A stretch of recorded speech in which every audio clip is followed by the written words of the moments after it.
From the George McCoy at Warren Allen Sports Desk, a Sports Center update on 1080 The Fan. Jeff Rust with your Sports Center update. First on The Fan, the Celtics looking to salvage one win at home over the Knicks before the series moves to New York. It's a 4 o'clock tip on TNT and Max. The Celtics are 10.5-point favorites. Then the second half of the doubleheader, also on TNT and Max, the Thunder finding themselves in the same boat, down 1-0 hosting the Nuggets. The Thunder are 10.5-point favorites. ESPN's Shams Charania reporting Warriors guard Steph Curry expected to miss at least a week with a grade 1 left hamstring strain suffered in last night's Game 1 win over the Timberwolves. Game 5 is scheduled for 1 week from today. Over in the NFL, the Cowboys have acquired wide receiver George Pickens from the Steelers in exchange for a third-round pick next year and a fifth-rounder in 2027. Pittsburgh will also send a 2027 sixth-round pick to Dallas. The Jaguars have released wide receiver Gabe Davis nearly 14 months after signing him to a 3-year, $39 million deal that included $24 million guaranteed. And on the diamond, the Mariners, guess what? They got the second-best record in the American League. Rubber match with the A's this afternoon in Sacramento. Brian Wu on the bump. Gunnar Hoagland for the A's. 12:35 first pitch on Root Sports. More sports scores and stories in 30 minutes. I'm Jeff Rust from the George McCoy at Warren Allen Sports Desk. Hurt and missing work, insurance companies acting like jerks. Don't call your mom. Call George McCoy at warrenallen.com. The home of prime time with Isaac and Sue. Weekdays 3 to 7, 1080 The Fan.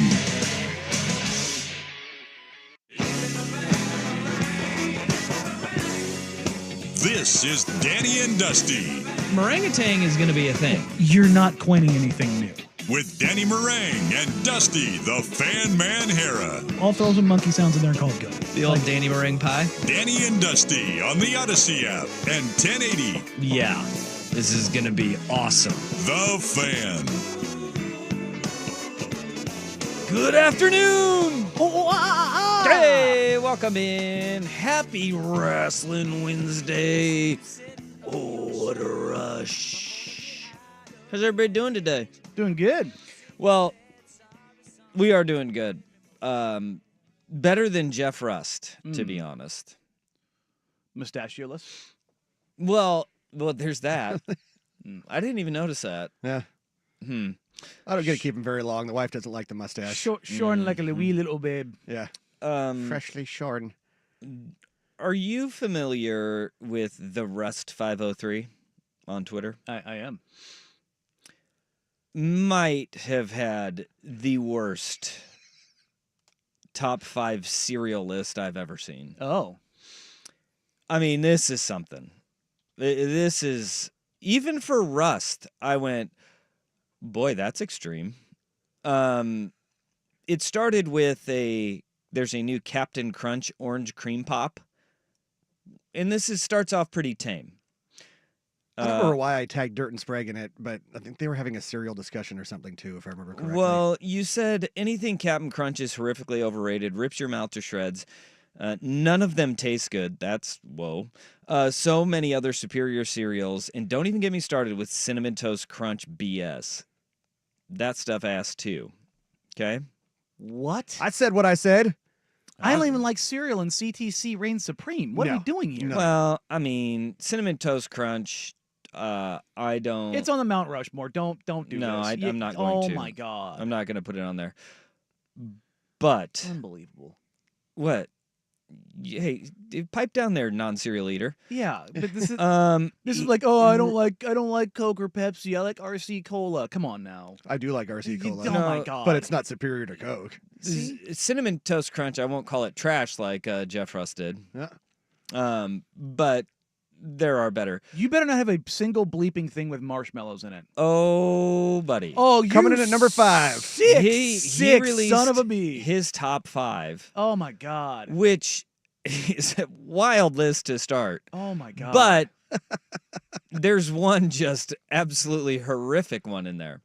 Coming in at number 5 is Lucky Charms, which is I like Lucky Charms, good cereal. Oh, those marshmallows are I don't think there's petroleum products on this planet that are processed more than those marshmallows. Those things are heinous. Every single cereal marshmallow is so bad. They're so bad. Are you expecting some sort of healthy marshmallow option, no, Danny? No. It's It tastes like pure, raw, unadulterated chemicals. Yeah. It's so bad. All right. Number 4 is Reese's Puffs cereal. That's like the same texture as Captain Crunch. It's just round. No, it's not. It is not. He is correct on that. Okay. Captain Crunch is harder. But your taste of the Captain Crunch, original Captain Crunch with Crunch Berries, does rip your mouth to shreds. It does. But it is good. Mm-hmm. This is the most... I don't know what to say because it's a top 3 cereal all time for Jeffrey Rust. Yes. Tricks. Oh, not even close. I would love for it to be Trix right now because it's grape nuts. Oh my God. I love grape nuts. Just a little bit of sugar on there. But I ate grape nuts as a kid. Yeah.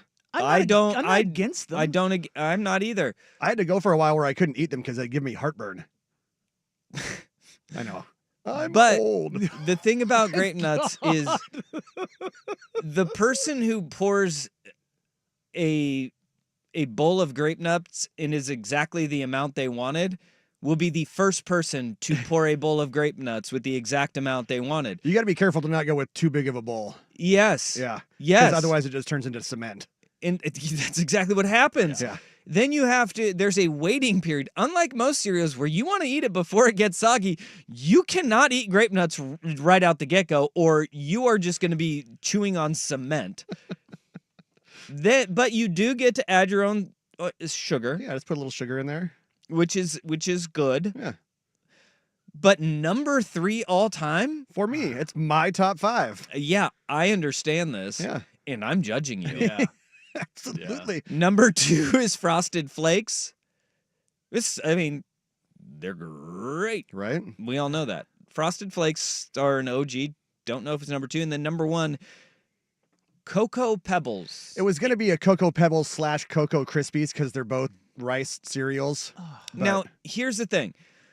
This entire list was created because you said Captain Crunch is horrifically overrated. It rips your mouth into shreds. Uh-huh.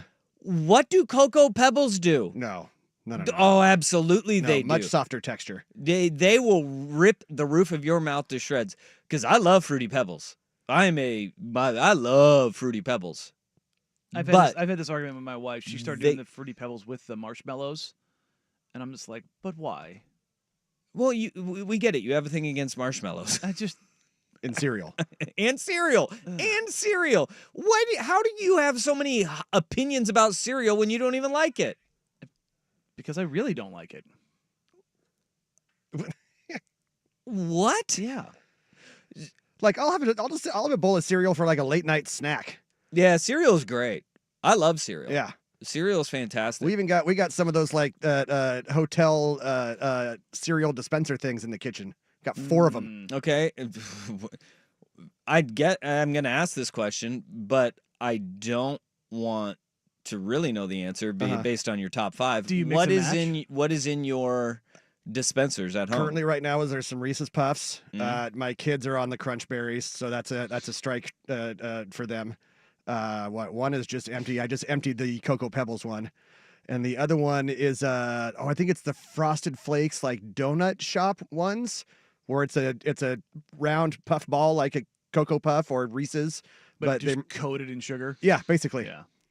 They've done that with a couple of their cereals. There's a Frosted Flakes. There's an Apple Do you, Jacks. do you ever do like the Pepsi fountain machine kind of deal where you just mix them together? The old graveyard? Yeah. Do you do that with a cereal? No. No? No, I like to keep I keep my cereals separate. Yeah. Man. Coming in on the fan text line, Cinnamon Chex is way better than Toast Crunch. I would agree with that because it's got a little center in it. Fair enough. The Honey Nut Chex are elite. Mhm. Yeah, they are. That is an elite cereal. That's one I'll throw in the trail mix if I do a little homemade trail mix. Yeah, see, about the only time I ever have any checks is in like like when the wife makes Muddy Buddies or something. Yeah. Chex to me is like it's a support cereal. Yeah. Like it goes into other things. Yeah, I'm not sitting down and having a bowl of checks. Yeah. Well, not OG Chex, the Honey Nut Chex. Why not? I mean, any of the them. Honey Chex. Fan text Super line, good. if he has grape nuts on his list, fire him. Yeah, that was before we unveiled number 3 on Jeff Russ' top 5 cereals. And it was 3. Mm-hmm. Mm-hmm. It won a bronze medal in Jeff Russ Olympic Games of cereals. Is it because it keeps you regular? Like, I just enjoy grape nuts. all right. No grapes, no nuts. Yeah. Grape nuts. And so, All right. Dirt and Sprague this morning, they put up a poll, too. It will keep you regular, though. If someone has grape nuts in their top 5 cereals ever, do you trust their judgment? No. No is currently winning with 87% of the vote. Well, that's about to go up. I'm going to Dirt and Sprague's show page right now. Currently 69 votes. Nice. Complex has their 50 greatest cereals of all time. Mm-hmm. You know what number 1 is? Cinnamon Toast Crunch. Yep. Yeah, because they're a bunch of psychos out there. Exactly. Bunch of followers. Oh, no. Honey Nut Cheerios comes in. I number voted 2. incorrectly. I voted yes instead of no. See? Okay, I can go. Dude, I bet I'll there's... look at that. I bet the 14.3% of the vote did exactly what I did. Dang it. I accidentally hit the wrong button. That sucks. It's okay. I have multiple accounts that I can tweet from. Hold on. I'll rectify this. Danny's burners are all voting. Danny's stuff in the ballot box. Mm-hmm. That's the perk of being the digital manager here is I have access to every single account. Check his citizenship on his Twitter account. He can't vote multiple times. What are we doing here? One for Jack Ramsey's, one for the show, one for the station account. Mm-hmm. There we go. This is where we bring you the hard-hitting stuff. Yeah, yeah. And I'm retweeting with all of them just so I can get it even more out there.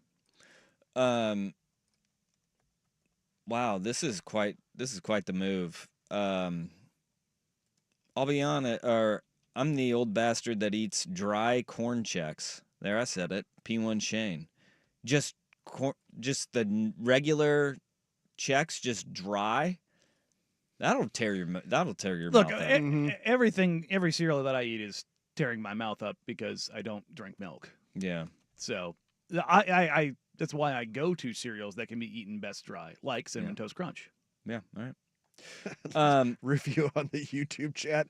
Danny complaining about marshmallows and cereal, but also loving any ice cream bar with a face is the epitome of hypocrisy. That actually is a very good point. Whoa. I didn't say it was my favorite, but I said it's definitely got nostalgia to it.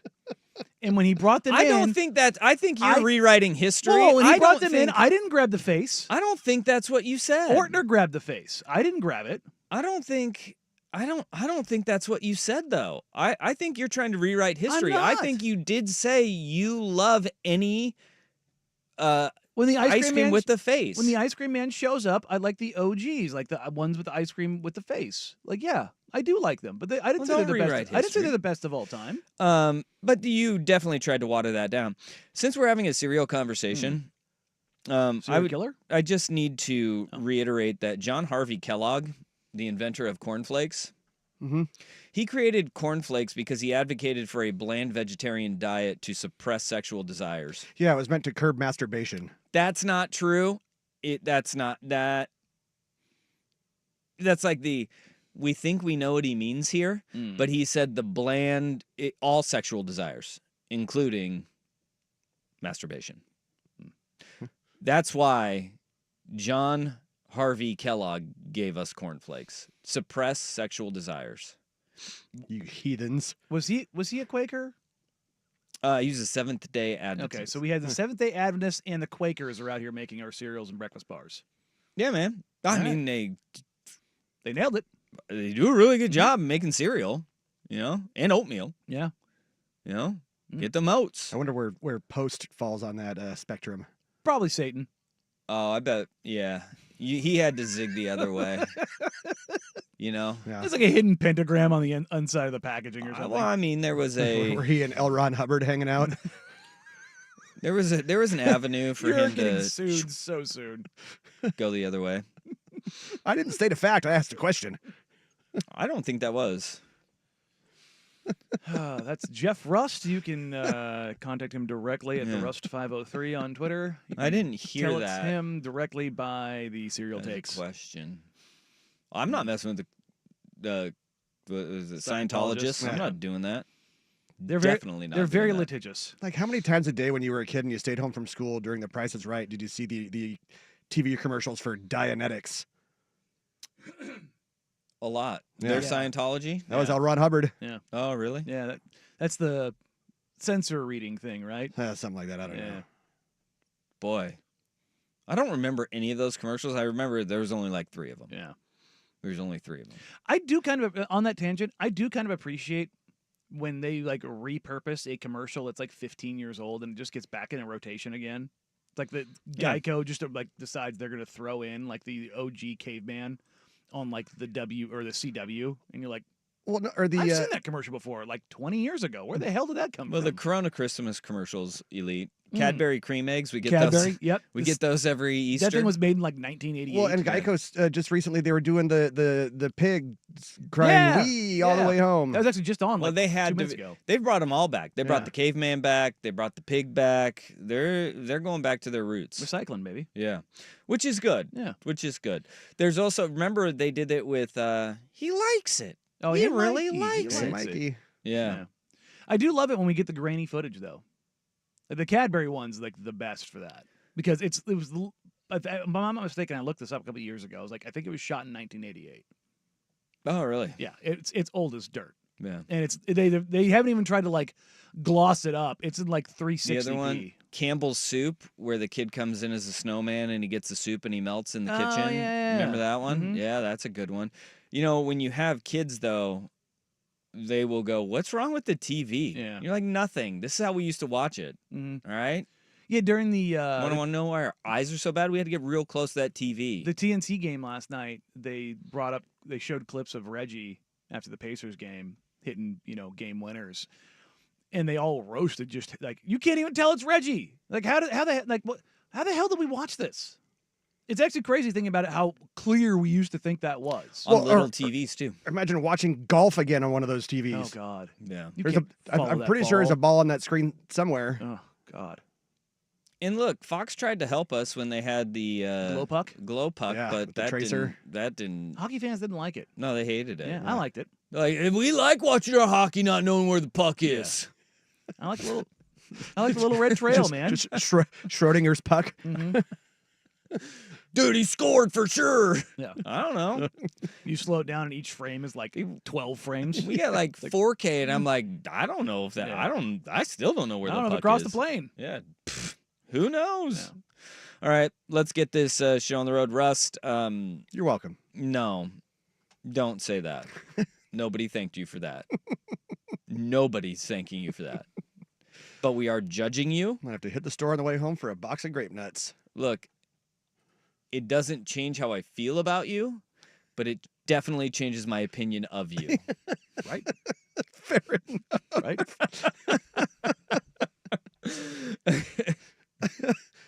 All right, where we start this bad boy off, the Pacers do it again, taking a 2-0 series lead over the Cleveland Cavaliers. Trouble in Ohio. Danny and Dusty on the Fan.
4 seconds to go.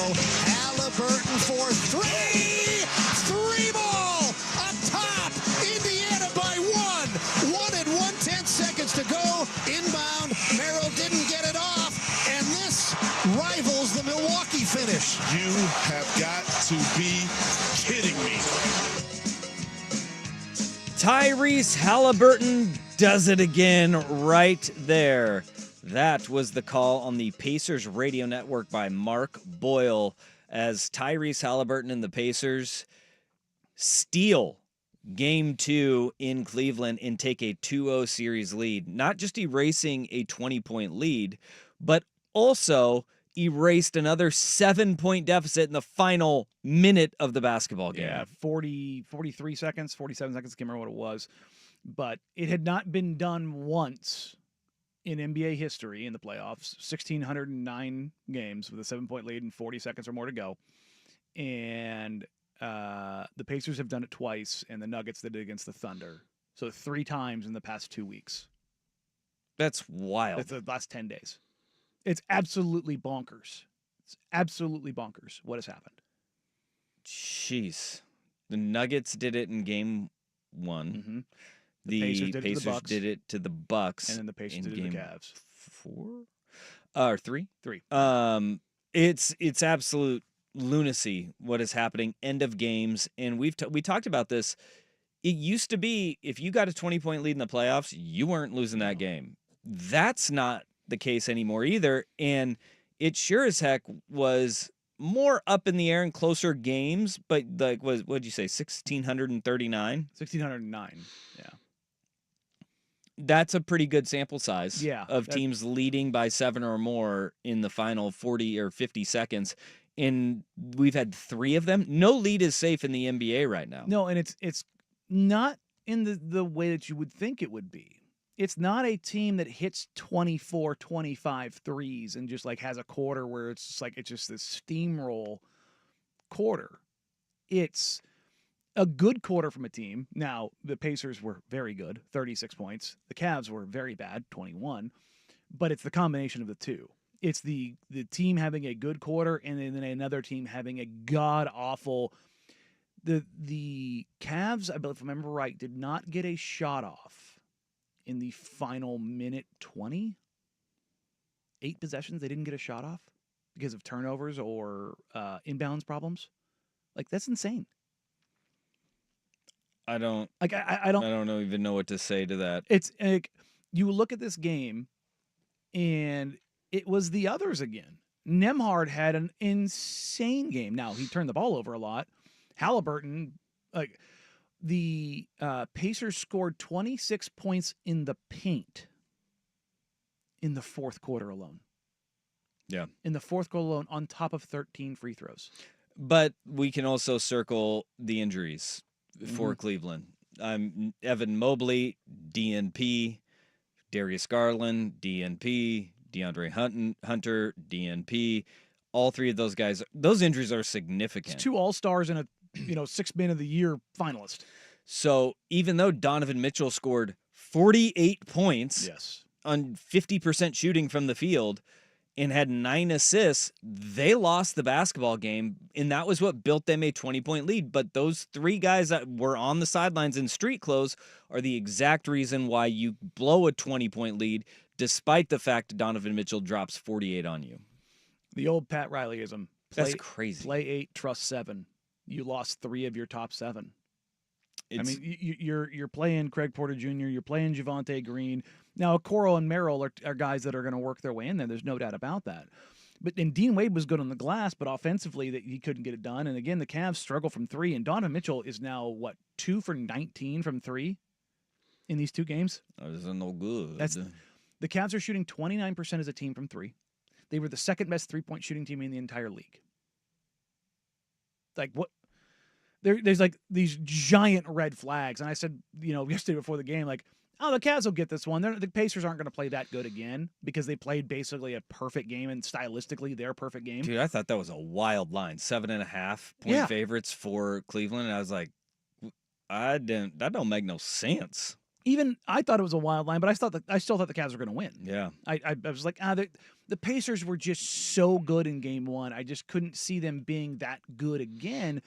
And the tone that the Cavs set, and particularly in the first quarter, was like, there it is. Yeah. There it is. Because the Pacers were not able to get to anything early. The Pacers were booting the ball around the floor early in the game, which was a massive issue. They had nine turnovers in the first quarter. Only score 15 points. And then you have in the second half, it kind of turned on its head, and Max Strus was not good from three. Well, Ty Jerome was god-awful from everywhere. Yeah, he's been a problem through the first two games. But you're looking at that's where the depth of Cleveland is really falling short. But I think the larger story here is Tyrese Haliburton is healthy, and he's playing like the guy we saw before. And Tyrese Haliburton is rocketing up lists. And I loved not just the way he played, but the big balls dance at after hitting the game winner. A little Sam Cassell action. In what he said after the game. We'll get to that because is Tyrese Haliburton now becoming that player that we all thought he was? Here's Rust with Sports Center. Now, from the George McCoy at Warren Allen Sports Desk, a Sports Center update on 1080 The Fan. First on The Fan, the Celtics looking to salvage at least, one win at home over the Knicks before the series moves on to New York. It's a 4 o'clock tip on TNT and Max this afternoon. The Celtics are 10.5-point favorites to do so. In the second half of the doubleheader, also on TNT and Max, the Thunder, they find themselves in the same boat, down 1-0, hosting the Nuggets. The Thunder, though, still 10.5-point favorites. ESPN Shams Charania reporting Warriors guard Steph Curry expected to miss at least a week with a grade 1 left hamstring strain. Suffered in last night's Game 1 win over the Timberwolves. Game 5 is scheduled for 1 week from today. In the NFL, the Cowboys have acquired wide receiver George Pickens from the Steelers in exchange for a third-round pick next year and a fifth-round pick in 2027. Pittsburgh also sending a 2027 sixth-rounder to Dallas. The Jaguars have released wide receiver Gabe Davis just about 14 months after signing him to a 3-year, $39 million deal. He had $24 million guaranteed. And the Mariners, they've got the second-best record in the American League. Rubber match with the A's this afternoon in Sacramento. Brian Wu on the bump for Seattle. Gunnar Hoagland for the A's. First pitch coming up in just about 4 minutes on Root Sports. More sports scores and stories in 30 minutes. I'm Jeff Rust from the George McCoy at Warren Allen Sports Desk. Hurt and missing work, insurance companies acting like jerks. Don't call your mom. Call George McCoy at warrenallen.com. More, please. Golf in the Northwest with Jason Swigard is back. Saturdays at 8 a.m. before the Sinner and the Saint on Portland's sports leader, 1080 The Fan.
Tyrese Haliburton has been in takeover mode, and he's been playing lights out, especially end-of-game situations.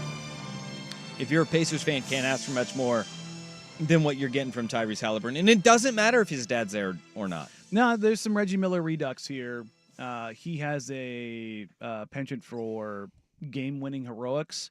He's a guy who takes incredibly good care of the ball, creates for his teammates. He just makes winning plays, and he's just a winner. And I hate just quantifying it as that, but that's what he does. There are a lot of guys in the league, and this holds true across sports, that really do give a damn about their numbers. It's the first thing they look at. They grab their box score when they get in the locker room, and how many touches did I get? How many boards did I get? How many assists did I get? And they can get a little sideways if their numbers don't go right. Hallie just wants to win. And he's a guy that gets off the ball, will take over if he needs to. He can be too passive at times. But when it comes to clutch time, this guy's putting together a hell of a resume. Well, and yesterday, you think of Tyrese Haliburton, guy who's going to hit your game winner, who goes on a scoring bonanza at the end of the game. He only attempted 11 shots last night, which puts him at 4th on his team for shot attempts. And only 4 assists, but a lot of those, they're hockey assists beyond that. When you look at the amount of shots that got coming off the bench, they had somebody with 11 shot attempts. You have, even in the own starting lineup, Pascal Siakam, 5th in the starting lineup with shot attempts, was at 8. He is a facilitator until it comes that time. And when it comes that time to lean on somebody, Tyrese Haliburton with 19 points on the game, the 3 at the end, no shots were bigger, and he's just solid in everything that he does. You mentioned he's not a guy who looks at his box score, but he is an assassin on the floor because he does everything right. It's crazy to think about. He's listed as overrated, and I think last night is the prime example of why people think he's overrated, because there's players in the NBA that all they do is care about a box score. Fans and media that cover the game, all they see is a box score because they're not actually watching guys like Tyrese Haliburton put up the games and the numbers that he did. Okay, in the playoffs right now, you know who's number 1 in the NBA in hockey assists? I don't know. Tyrese Haliburton. Okay. He's also number 3 in potential assists, as in passes created that lead to a shot, which would, if he hits it, he's number 3. This is a guy that keeps the ball moving. The only other guy in the league who is like him, who keeps the ball moving like he does, is Jokic. That's it. That's the list. And Jokic will go score 40. That's just what he can do. That's not Haliburton's. And he's a great shooter. It's awkward looking. Well, and Jokic also plays at the nail in the elbow, so he is in the middle of the middle of all the action and has the ability to pass over everybody too. So, but what Hallie does is incredible. They're very stylistically different, but I compare him to Steve Nash, a guy who Steve Nash is one of the 5 best shooters to me in NBA history. The list is Steph 1 by a billion, KD, Mark Price, then probably Steve Nash. That's the list. Hallie's not that level of shooter.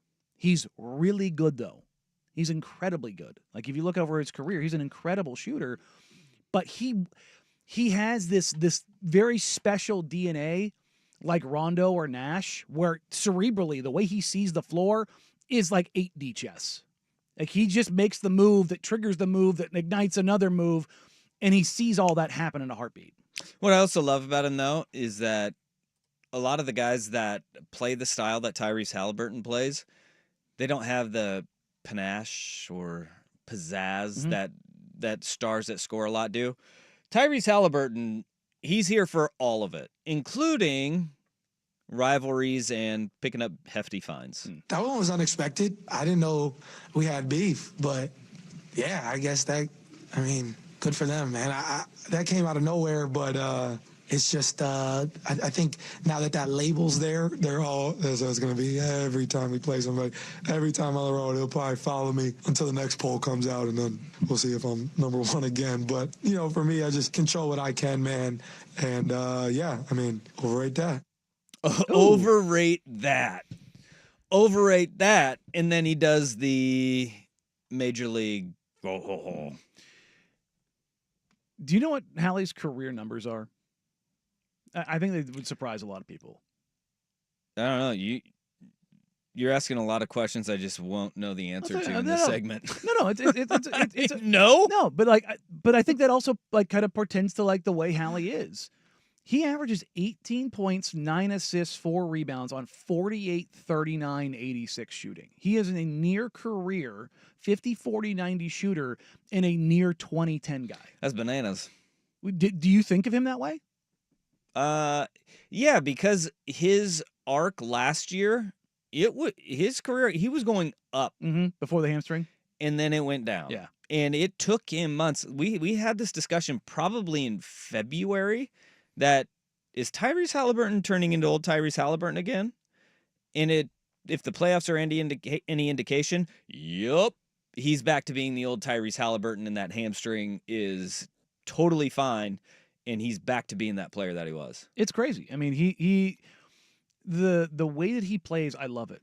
It's not surprising if you've followed Tyrese Haliburton, but it is, I think, when you think of a guy who's labeled as overrated, they're expecting him to be a 25-point per game guy.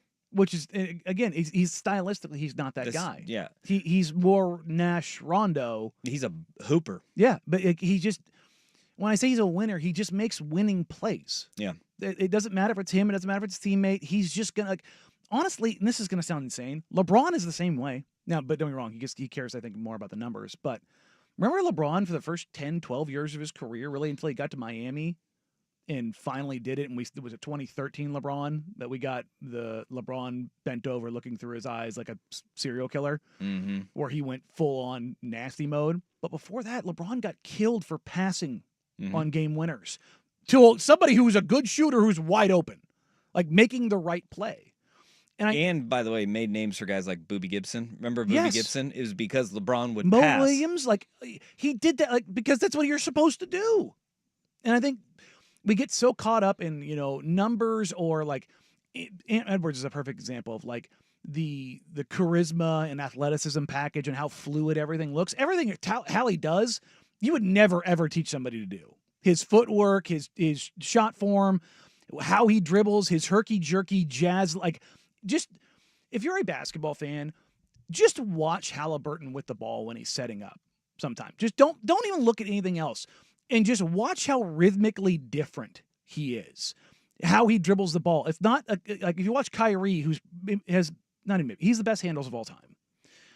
Compare that to Tyrese Haliburton, who has an incredible handle, but it's all over the place in the sense it's like jazz. It's fast, it's slow. He changes tempos and speeds and heights and elevations of his dribble. As a defender, it has got to be so damn frustrating because there's no rhyme or reason to it except to him. Yeah, true. Then there's some artistry in that, and I love watching it. All right. Tyrese Haliburton, really good at basketball. Great game winners. Great drama. Always going to play hard. The Pittsburgh Pirates have the third worst record in Major League Baseball. Oh, boy. Did you know that? I did. Yeah. They are 12-26 on the season. Oh, boy. Getting doubled up already. There's no reason to talk about them on the field other than Paul Skeens. But their games are wild because we have an update, a positive update. There you go. And a negative update on the Pittsburgh Pirates. When the staff fights a fan, next on the Fan.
Pirates games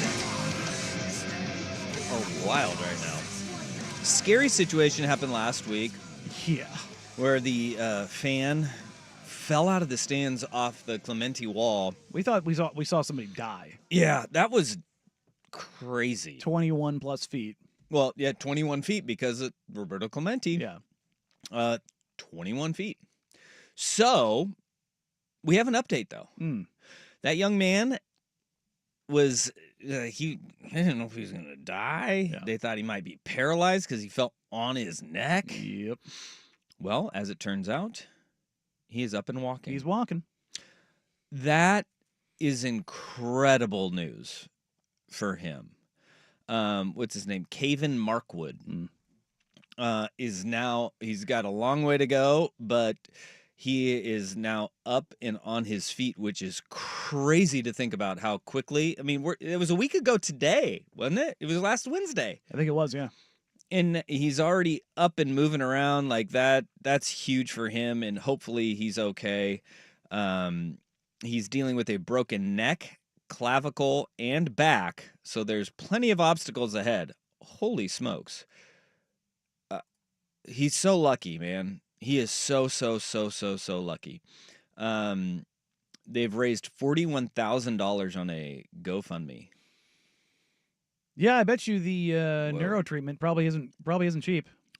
Probably not. Yeah. Probably Anytime not. you got to stay in a hospital for a week. But that's great news. Yeah, no, that's awesome. And I hope I like it when people that aren't terrible people don't die. Yeah, and I hope he stays alive.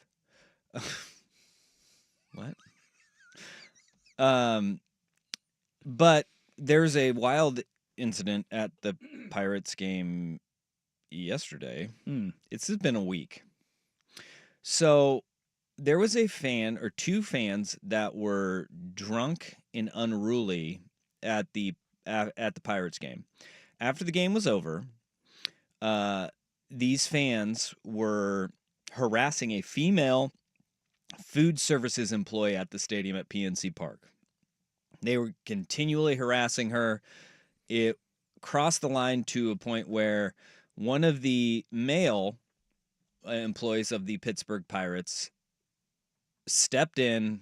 He's not a security guard. He's wearing a white polo and some khakis, and he's wearing a Pirates hat, and he steps in to de-escalate, diffuse the situation. This is accounting to reports that are out there. Fans, the one of them in particular, kept on being a colossal jerk, and then this is where a video starts up. This is a 7.5-minute video of the incident where you can see the fan has his hands behind his back, but he is standing chest to chest with the employee, and the employee has his hands at his side, and he is saying, "Don't mess with me. Don't mess with me. You need to leave. You need to go away." And then, I don't know what the fan said, but then you see the demeanor change of the Pirates employee. And then he starts saying, "Do something about it. I wish you would hit me. I wish that you would make any sort of contact with me." At that point, Pirates employee had had enough. Yep. I think he got spit on. Yeah. You can see him do Yeah. the head back like. And, well, that's when he starts socking this dude. I mean, and look, the Pirates employee, it's not like he's a Gold Gloves boxer here. He squares him up with a little two-piece. But he gets him. He catches him on the jaw, and this D-bag fan scurries off and then comes back for more. And the Pirates employee's like, "Dude, just leave. Just leave." Fan spits on him, and at this point, his mouth is now bloody, spits his blood on the employee's polo shirt as now other fans are starting to defuse the situation. By the way, no security or police, and we're about like 2.5 minutes into this video. Once the Pirates employee notices he's got blood on his shirt, takes his belt off, and just starts wailing on this guy. And it took probably 5 minutes before any security gets involved in this altercation. To be fair, nobody's at the game. Yeah, this is about a half hour after the game had ended. So, like, the concourse was already pretty empty, and it's probably pretty empty anyways at a day game for the Pirates. But I do love the ingenuity of removing the belt yeah. and going to town on him with a belt. Yeah. And I mean, he gets him more than a few times and is just like, no, you need to stop and you need to get out of here. Turns out the Pirates have not fired that employee. I wouldn't. They have suspended him. That's fine. And I want people around my work that are stand up for my people. And that's the crux of the issue is that he was the only reason he was doing this is because he was stepping in to defend a female employee who had been harassed by these two guys. And then, to be fair, this guy looks like a colossal douche canoe. Not the employee, the fan. Yeah, and he was standing with his hands at his side, and he wasn't backing down. And I will say, the reports are that he came in to de-escalate.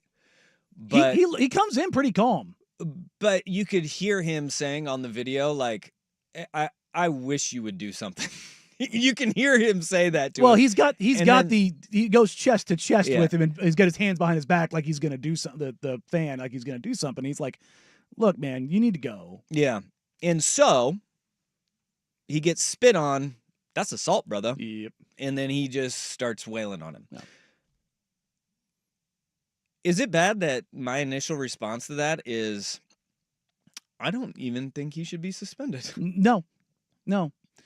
Dusty, you know where I stand on this.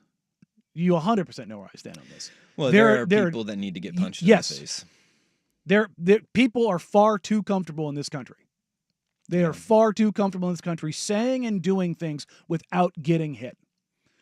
Everybody says violence isn't the answer. I'm telling you, it has literally solved everything throughout history. Yeah. Well, look, I'm not saying everything? I'm not saying you go to it. I don't know if it's everything. I'm not saying you go to it immediately. Yeah. But there are times in life when everyone needs to get smacked. Yeah. And this guy needed to get smacked. Full stop. Apparently, it took the cops a half hour to show up to this. Is this really surprising? Well, yeah, because they're at the stadium. Yeah. They're always at the stadium. That's true. They're working overtime getting that money. They are in the building. And so, the dude who harassed the lady, I don't know if he got arrested or not, but he should go to jail. And the Pittsburgh Pirates employee, dare I say, should not be suspended. He was sticking up for a female employee who was being harassed by two drunk idiots. And the other part is that the guy who got punched and got beat with a belt, he kept looking over to his buddy for help, and his buddy was like, nah, I ain't about that. I'm not going to do that. And look, the fan is giving up 8 inches and 40 pounds and 15 years. Yeah, that's right. Weight classes exist for a reason, ladies and gentlemen. This guy was barking up the wrong tree. He definitely was. So good on that Pirates employee. But moral of the story, Pirates games have been out of control the last week. Paul Skeens is like, I got to go. Oh, my. Great ballpark. Yeah. Ace pitcher. Yeah. Awesome. Everything else? Yeah, not great. Absolute disaster. Yeah. When you said something about the police. Mm-hmm. So did you see that video of the motorcycle rider? Yeah. Yeah, it went national. They picked her up. Him.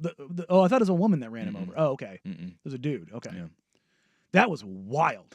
For those that didn't see it, that was on 26, wasn't it? It was on 26. Yeah, a motorcyclist. Now, the motorcyclist, nobody ever deserves to die for being an a-hole. But the motorcyclist was being a complete a-hole. And the driver of a minivan had had enough and just sideswiped him and ran him over. It was a Kia, like crossover. Okay. Crossover. Yeah. Yeah. But the motorcycle absolutely goes sideways and dude gets tossed. It was very, very, very scary. It led national news. I was like, holy did it? Crap. Oh yeah. It was crazy. Yeah. Well, here's the deal. Not very often we get footage of it that clean. You know, neighbor Boring Gary? Mm-hmm. Does he know him? No. Boring Gary sent me text messages on Tuesday night or Monday night of the dude getting arrested near our neighborhood. Oh, no kidding. Yeah. Oh. Yeah. He's like, well, look at this. And he was like, it checked all the boxes. Boring Gary's wife, Boring Gary married to not Boring Carrie. She was like, what's going on over here? Drove over, snapped some photos. I've got some photos of the arrest. And he's like, dude, I think this is motorcycle bro. Because there were like 12 cops. It was like it was the Kia Carnival or whatever it was. And so it's the guy that ran over the motorcycle guy. Yeah. Not motorcycle guy. no, Okay. it's the guy. Well, yeah, the motorcycle guy isn't getting arrested for that. He got run off the road Yeah, I think he's probably going to get dinged, though, for something in that. for flipping him off. No, for Apparently for that road guy. rage. Yeah, that guy had been like there was other reports Mhm. of him being A complete- aggressive on the A road. complete a-hole, yeah. Yeah, but yeah, Boring Gary, he had Oh, yeah. he had the look, photos. Look at Boring Gary out here doing the Lord's work. Yeah, look at that. Look at that. There's the bro right there. Oh, Same color wow. shirt as his mugshot and everything. Like Boring Gary was man on the streets. He was Look a at roving this. reporter. Speaking of road rage, have you seen the lady in the SUV? God, it's a brand new SUV. She's been in like 3 different road rage incidents. Caught on like social media, like TikTok, Instagram. What? This crazy woman with a machete. What? Yeah, like she like gets in road rage and then like pulls this machete out from between her seats from like the hardware store and starts pointing at it. And like one of the dudes just like, "What are you doing, you absolute psychopath?" And somebody's like, "That just happened the other day with this woman." And like people were linking to like 2 other incidents, and I'm just like, "Okay, what the hell is going on here?" Dude, Apparently, that's my a road rage move. isn't bad enough. You're bringing, yeah, Russ, you gonna get yourself a machete for the truck? don't do that. No, I think I'm good. All Don't right. do that All right. because you're bringing a knife to a gunfight. Yeah. Yeah. Don't look. I'm PSA out there. Don't ever flash a knife. Yeah. Don't ever flash a knife All ever. right. It's the worst thing you can do. Okay. All right. I'm just a middle finger dude. Our, Stick with that. Yeah. Stick with that. yeah. Grape nuts guy. The other game in the NBA last night. Give him the double grapes. The other game in the NBA last night was a doozy, and a star player called out by his coach, Danny Dusty, on the Fan. We've already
Now, from the George McCoy at Warren Allen Sports Desk, a Sports Center update on 1080 The Fan. This update brought to you by Crunch Fitness. Memberships as low as $9.99 per month. Find your Crunch time in Portland, Vancouver, and online at crunch.com. First on The Fan, the Celtics looking to salvage one win at home over the Knicks before the series heads to New York. 4 o'clock tip on TNT and Max. The Celtics are 10.5-point favorites. In the second half of the TNT and Max doubleheader, the Thunder find themselves in the same boat, down 1-0 hosting the Nuggets. Those Nuggets are 10.5-point road dogs. ESPN's Shams Charania reporting Warriors guard Steph Curry expected to miss at least a week with a grade 1 left hamstring strain suffered in last night's Game 1 win over the Timberwolves. Game 5 is scheduled for 1 week from today. The Cowboys have acquired wide receiver George Pickens from the Steelers in exchange for a third-round pick next year and a fifth-rounder in 2027.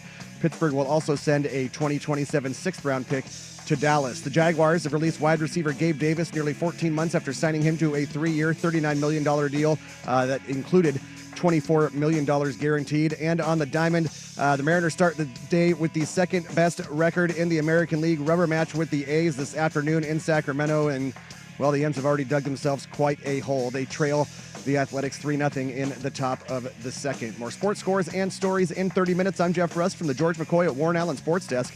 Hurt and missing work, insurance companies acting like jerks. Don't call your mom. Call George McCoy at warrenallen.com.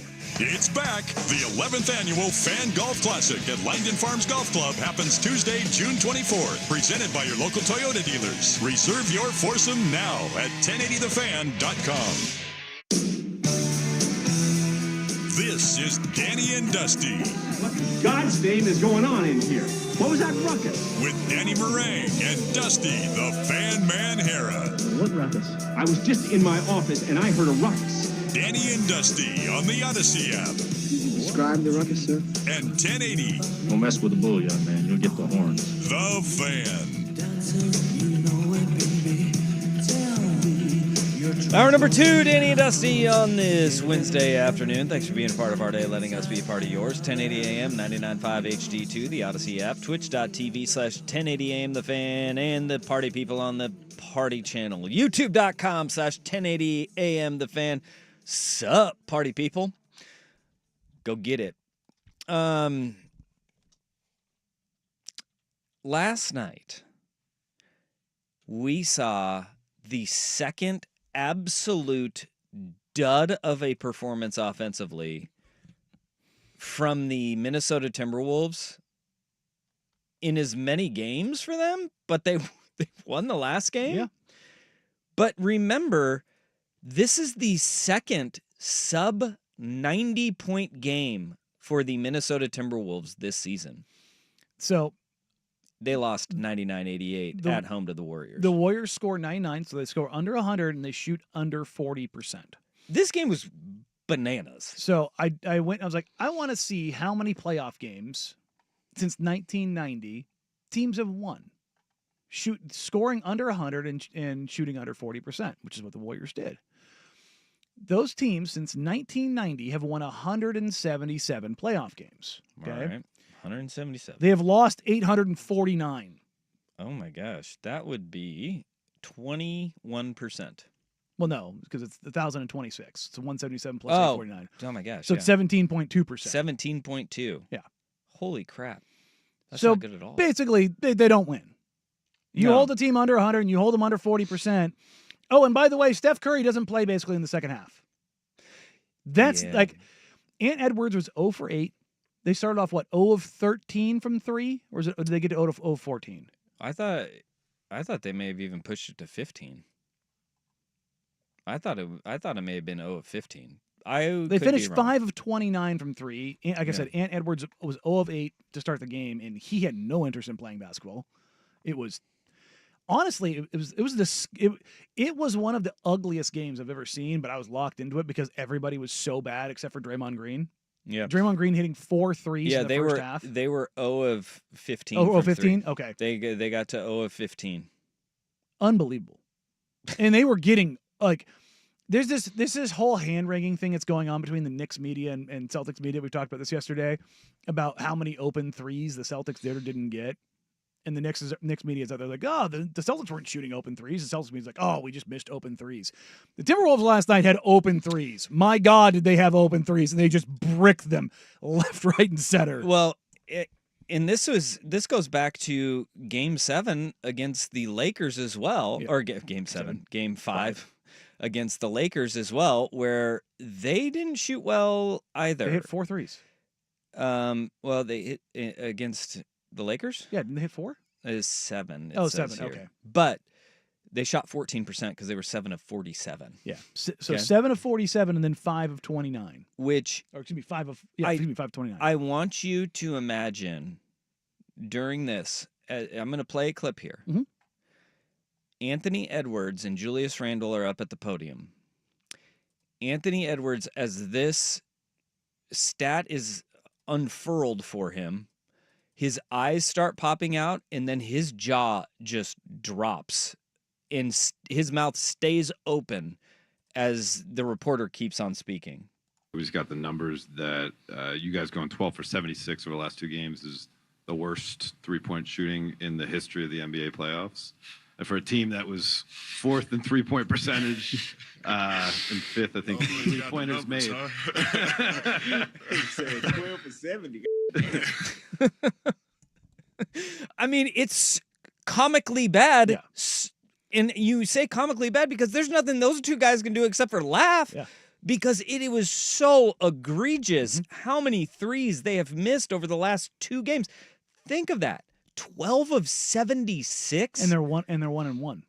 And they are 1-1. That's the thing. And the Timberwolves, they had nothing. And this is what's crazy. Also coming out of that press conference, you had Timberwolves coach Chris Finch, who was already going to the well for Rudy Gobert. Like, it's absolutely insane. On defensive rebounding, they do a lot of fouling, holding, shoving, pushing, and tackling Rudy. That's clear. We've sent a bunch of those clips into the league. In fact, I'm not sure I know another player in the league with Rudy's pedigree that is allowed to be physically beaten on the way he is. And so, we gotta address that one way or another. Already. That's a fine, and he knows it. But already, look, but watching that the game, though, desperation is insane already. I don't think that's desperation. I think there's a level of frustration that Chris Finch is having right now, because we talked about this before the game yesterday, in that what is the advantage that the Timberwolves have? Size everywhere. But what did they not even try to use? Their size. And I think the frustration is, yeah, Rudy was getting held, grabbed, pushed, pulled, whatever. But at the same time, they didn't even try. Like, they were settling for what Golden State was willing to give them, which was threes. Mm-hmm. They were open threes. And they just weren't unable to hit them, where it's like, no, you need to start imposing your will. Mm-hmm. And Chris Finch is going, all right, well, this is going to be worth the fine, because if the grabbing, pushing, pulling relents a little bit, we're definitely going to go back to it in game 2 and try to rectify this. And hopefully, you mentioned Anthony Edwards looked like a zombie at some point. Finch knew he couldn't go at Ant Edwards twice in the same press conference, because this is what he also said about Ant. Poor spacing, terrible rhythm, didn't make the next pass a lot of times. I absolutely saw that, and can't have that. It's it starts with Anthony. I thought he struggled early, and then you could just kind of see the light go out a little bit for a while, and then obviously we had to try to get him going in the second half, but I think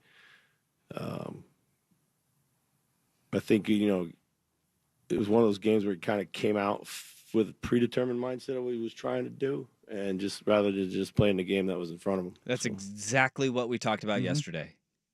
Anthony Edwards, he can take over a game, but he can be a detriment to his team if he tries that and it's just not working, and he won't pivot. He won't adjust. And that, to hear a head coach say he didn't have it early and then you saw the light go out, that is pretty damning for a head coach to say about his star player. The light went out. That's what I'm talking about, though. With like Finch is already deep in the post-game coach bag, complaining about non-calls, going to bat for his guy, calling another guy out. That's one game. Mm-hmm. It's one game, and already he's like, "No, this is not good." I'm picking up. I like Chris Finch. Oh, no, I think he's a great coach. He's not for everybody, and he wouldn't work anywhere. No, he is. His personality. He's a red ass. But he's funny. Mm-hmm. The things that he says, he is this laid back kind of personality about him. He does a little bit of pop to him, but more personable to the media. Yeah. He's grizzled, and that doesn't work with everybody. And I'm not sure if it works with Anthony Edwards right now, because Anthony Edwards is a tricky one, to where if you have somebody that's too hard on him, he'll shut down and it won't go well. Well, to that point though, who was his college coach? He was only there for a year. Tom Crean. You know who talks to Ant Edwards before every game? Tom Crean. Yeah. And Tom Crean is about as tough and rigid a coach as has ever existed. Yeah. So, and you know where I stand on the whole Ant thing in general. He's a tremendous talent, but there's a lot of immaturity in his game. Mm-hmm. Here's the contrast. Donovan Mitchell has struggled from the three-point line in these two games for the Cavs, but what has he just done relentlessly? Head down, get to rack. Maturity. Yeah. Understanding, this ain't working, man. I got to he had 21 free throw attempts last night. He said, I ain't got it from there. My team needs me. I don't have DG. I don't have Mobley. I don't have DeAndre. I've got to leave I don't know if you saw Donovan Mitchell in the last 2 minutes of the game. He had nothing left. Well, did you see him after Haliburton hit the three? Mm-hmm. He was on the floor. He was on the floor, and it wasn't oh, we just lost the game. It was that dude is dead. He looked like Jimmy Butler in the bubble. He left every last ounce of it. And Ant didn't do that. Yeah. And I don't say that to kill the kid. He's still incredibly young, and he's hyper talented. He has the talent to be the face of the league. There's no doubting that. This is him getting his scars and figuring it out. That's what this is. But when the coach is doing this stuff after one game, my eyebrows just go way up. Yeah. And obviously, he also knew you work the refs a little bit, you get that fine. Mm-hmm. It's going to go in your favor because Steph Curry ain't playing. Yeah. Because that hamstring tweak for a is week. not good. Yeah, 36 years old with a hamstring tweak. Not great, Bob. Yeah. That could dictate this series. I was listening to Windhorst on the way in, and the tracking data. Steph Curry ran more in that Game 7 against the Rockets than he's ever run in a game. Oh, really? And the next game out, he goes and pulls a hammy. So, old, most distance he's ever covered, next game, hammy. Dang. I mean. Well, the Warriors win also puts an exclamation point. Tom Haberstroh. The road team now 6-0 since last Sunday. Mm-hmm. Started with the Warriors win over the Rockets, Indiana over Cleveland, New York over Boston, Denver over Oklahoma City, Indiana over Cleveland, Golden State again over Minnesota. 6 straight wins by the road team. And for the first time ever in the conference semifinals, the home team went 0-4. All 4 road teams did it. And we went about that. Horrific fashion, too. Yes, across the board. You had a meltdown by OKC, meltdown by Boston, meltdown by Cleveland. Minnesota didn't show up. Crazy. Crazy to 3 think about. 60-win teams crap the bed. Basketball's different. Crazy, man. How Also, much the second round is just so much better. How much of that is the lack of emphasis on the regular season for some of these veteran teams? Because you're looking at some of these veteran teams it's we're gonna go through it. It's okay, no big deal. We saw Golden State do it in the first round, where they were just we're gonna pull the ripcord with 6.5 to go. We're fine. I think the Warriors are the asterisks here because the acquisition of Jimmy Butler, that changed everything. If Jimmy's on that team to start this season, they probably win 56, 58 games. Yep. The only other team in here is Denver, And Denver went through such an S show that they fired their coach and their GM a week before the end of the season. And I think Boston can be put in that too, with the way that they just were nonchalant near the end of the game. Yeah. You know, and they just won a championship, and they're like, we've been here before. We know how to do it. Haven't been tested. Yeah. It's interesting to kind of see where we're at with The that. psychology of that is really interesting. If you talk to coaches around the league, they want to have some adversity going into the playoffs. Yeah. They don't want to just coast. Like, yes, you want to be playing your best basketball and all that kind of stuff, but you want to kind of take one on the nose. Yeah. Get punched. That way you kind of know what that feeling is. And so that when it does happen in the playoffs, because it happens to everyone, you don't go faux. That just in today's basketball, that's not a thing that happens. So it's interesting to see how that kind of all works itself out. When you hear the next piece of audio, you will wonder, if he was Pinocchio, how big would his nose be? Danny and Dusty on the Fan.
All right, fun with audio time. This one comes to us from Urban Meyer. Urban Meyer, former Ohio State, Florida, I dare Bowling Green, Utah somebody to coach. listen to this and not roll their eyes, throw their head back, guffaw, or laugh. Well, Ohio State is key here when keeping this in mind, because this was on the Triple Option podcast, and it's in regards to Sharon Moore and the University of Michigan. Sharon Moore suspended for 2 games, which are weeks 3 and 4. I love that. I mean, they just should have done what we all expect, because they've done this before. Remember, Harbaugh was suspended for 3 games for the cheeseburger recruiting violation, and they bumped it back, so it was 3 consecutive games, and they used 3 different head coaches to do it. Yeah, cycle through. Yeah, where they used Moore, they used their defensive coordinator Jesse Minter, and then they used Didn't they use Jay another Harbaugh, Yeah. and I think his dad may have been. I don't know, because Jay was the special teams coordinator, and they had like co's, right? But they're no strangers to this. I just think what they should have done is gone weeks 1 and weeks 3, because those are the 2 easy games. Mm-hmm. As it is right now, Sharon Moore is going to be suspended for I think like a non-Power 5 team, and then the Nebraska game, because they wanted Moore to be a coach for week 2 against Oklahoma, because that's where he played. Yeah. So they want him to be able to coach in that game. So they didn't go the first 2 weeks. Week 1 is New Mexico. They just should have gone weeks 1 and 3. Just said, we're doing this on purpose, and you guys know. They didn't do that. But this is Urban Meyer talking about the suspension of Sharon Moore. If you lie as a college football coach to the NCAA, in my personal opinion, you're finished. You're done. That's not making a text message. That's not, going to lunch someone with you're not supposed to go to lunch with. That's not you send a letter when you're not supposed to. That all the frivolous division or level 3s and all that nonsense. When they got you and they said, "Did you do this?" and they refused to cooperate, or they lie, in my very strong opinion, you're finished coaching in Division I college football or basketball, whatever sport. Guess what happens? The risk now is too high, and I don't think you ever see this kind of stuff again. I've said that before. Des Bryant, why is Des Bryant treated more harshly than coaches that maybe lie to the NCAA? I've asked that question many times. If this guy's not telling the truth, why is he coaching? He's done. Yeah. You're finished. I know you're finished coaching if you lie to the NCAA. I just imagine that when Urban Meyer is talking, he's lying. So, has he ever talked to the NCAA? I think what Urban did over his time was followed the Chris Carter rule. Another Ohio State guy. Always have a fall guy. Yeah. Always have a fall guy. Kinda, and so he may feel very strongly about that. But, okay, Urban, you're going to tell me that you've never lied to the NCAA? You had a, murder on your team. Now, Urban will tell you, I didn't know anything. I didn't lie about that. I didn't know what was going on with those guys. And Tim Tebow never got any impermissible benefits, nor Percy Harvin, or any of the other dudes on that team that have Pouncey brothers. Yeah. No, that never happened. No. That never happened. He does make a good point, though, in the players getting treated unfairly as opposed to coaches. That has always been the biggest abuse of power the NCAA has had. We know why, because they could have influence and shape that in a way that nobody was ever going to go to bat for those guys or vouch for them, because they were gone in a couple of years. Whereas opposed to coaches, who the institutions have millions of dollars invested in and have legal teams behind, they knew that if they did that, it would pull back the veneer of their BS. And that's what it was. But the stupidity of impermissible benefits as it pertains to student athletes was that they would just get banned, and they would say, well, you're adults, as if an 18-year-old high school senior who has a grown adult coming to them with a bag of money that is going to change not only their lives, but the lives of their parents as well, are going to say anything else except for, okay. It was always the dumbest thing to me. Yeah. Now, if you wanted to go down the road of, a suspension for those players that didn't last a year, but they had to give the money back, in that the amount of money that they were able to give back affected how long that they were suspended for, I think that would make a heck of a lot more sense, right? But they didn't. They just said, no, you're done. No more playing. Meanwhile, the coaches or the athletic departments that knew that bagmen existed back then, they did nothing about it, and willingly did nothing about it, because the school never wanted to admit any of those things, and they said, well, that wasn't us. That was a rogue booster. Yeah. And they would say, not even a booster. That's a rogue fan of the team. They're not associated with us at all. Because if you ever read like The Bagman by Stephen Godfrey, which I think is also a documentary that they made, you will know that there was a syndicate of people who, part of the thing was they could never be considered a booster. They could never make donations to the school. No direct because ties. At that point, they could connect you. But if you look at, like, they've had like photos of like some people with the athletic director and the head football coach at like events and things like that. It's like, oh, how do you get there? I mean, like Shapiro at Miami. Yep, Nevin Shapiro, who blew the whistle on Miami. And Miami's like, no, we don't know who he is. Yeah. He's like, I have it. And they're like, no, that's not true. No, nothing. And they did nothing about it. I've got literal receipts. Yeah, he's like, I got photos. Here's no, not good enough. Can't do it. The hypocrisy of the NCAA is crazy, and so is Urban Meyer's hypocrisy, because the idea that he would not have, like, he would have been like, yeah, you got me, and it kind of leads people to believe that he ran a squeaky clean program. Yeah, go get caught with another woman at a bar, dude. Yeah. Well, that would be an even bigger issue. Is that, like, people would be like, dude, you treated your football program better than your family? Yeah, like, what are you doing here? But I guess we kind of already knew that because he had to sign a contract with his family, which he violated. Yeah. Because it was like, we're going to spend more time with the family. I'm going to be present and at home with you guys. Look, and his daughters are like, no, you weren't. Look, he's a sociopath and a great coach. A great coach. Terrible human being. Yeah. Phenomenal coach. Great coach. We cannot take that away from him. He literally made every program he went to a power with where it was. Like, just absolutely insane. Yeah. But, yeah, I don't believe a word he's saying there.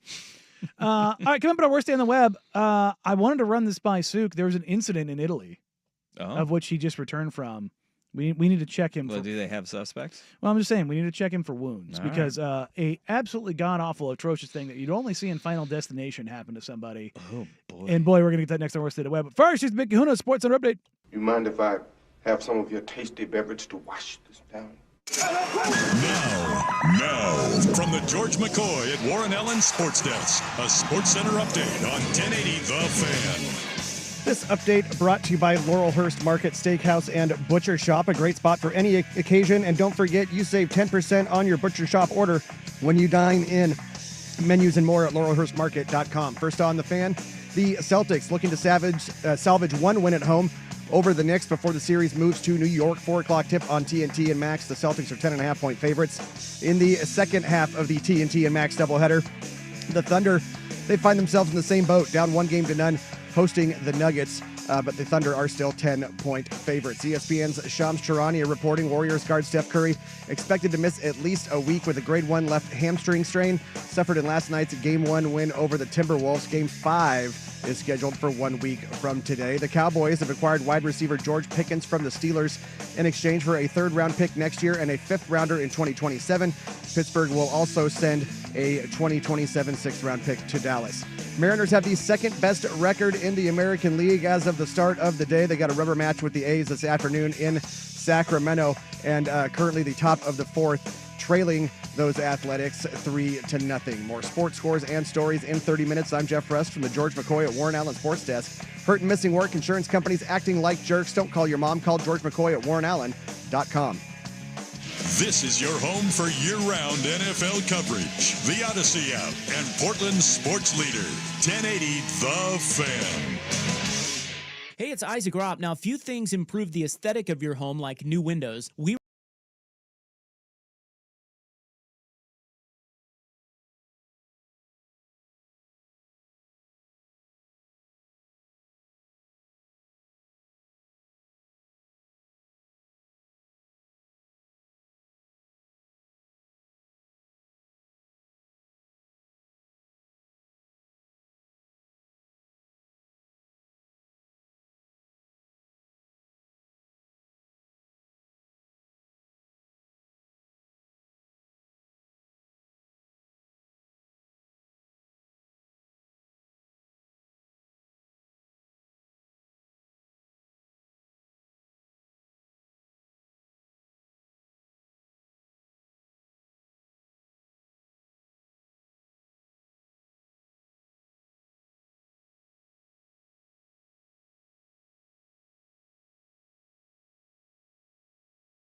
It's time for today's worst day on the web with Danny and Dusty on Odyssey and 1080 The Fan. Man, that sucks. Are you guys familiar with the Final Destination film franchise? Yeah, my son is now intrigued by them, even though I have warned him, buddy, you don't even want to watch these commercials that are on every single commercial break of the NBA playoffs, because it starts off innocent enough, like it's just at a barbecue, everybody's having a good time, and then a glass breaks and the shard, and then somebody trips, and he's just like, he starts watching. I'm like, don't look, and then 10 seconds into the 30-second spot, he's covering his eyes. And don't forget, our entire generation is just cannot drive behind logging trucks. Nah, I didn't before, because you always had that this feels uncomfortable. Then you saw that movie and you were like, never. Nope, never. Never. I tell you what, being a logging truck driver has got to be great, because I bet you get all the space in the world. You know what people do? Got a buddy who is a log truck driver, and he'll post his dash cams. What people do, because they don't want to be behind them, they just get around them and they cut them off. Oh, God. Yeah. And so he posts videos all the time, and usually with hilarious captions to them. Don't cut. Look, here's the second PSA of the day. If you are getting in front of a semi-truck driver, number one, take your time. Number two, if you do not see the silhouette of his face in your mirror, you are cutting him off. Yeah.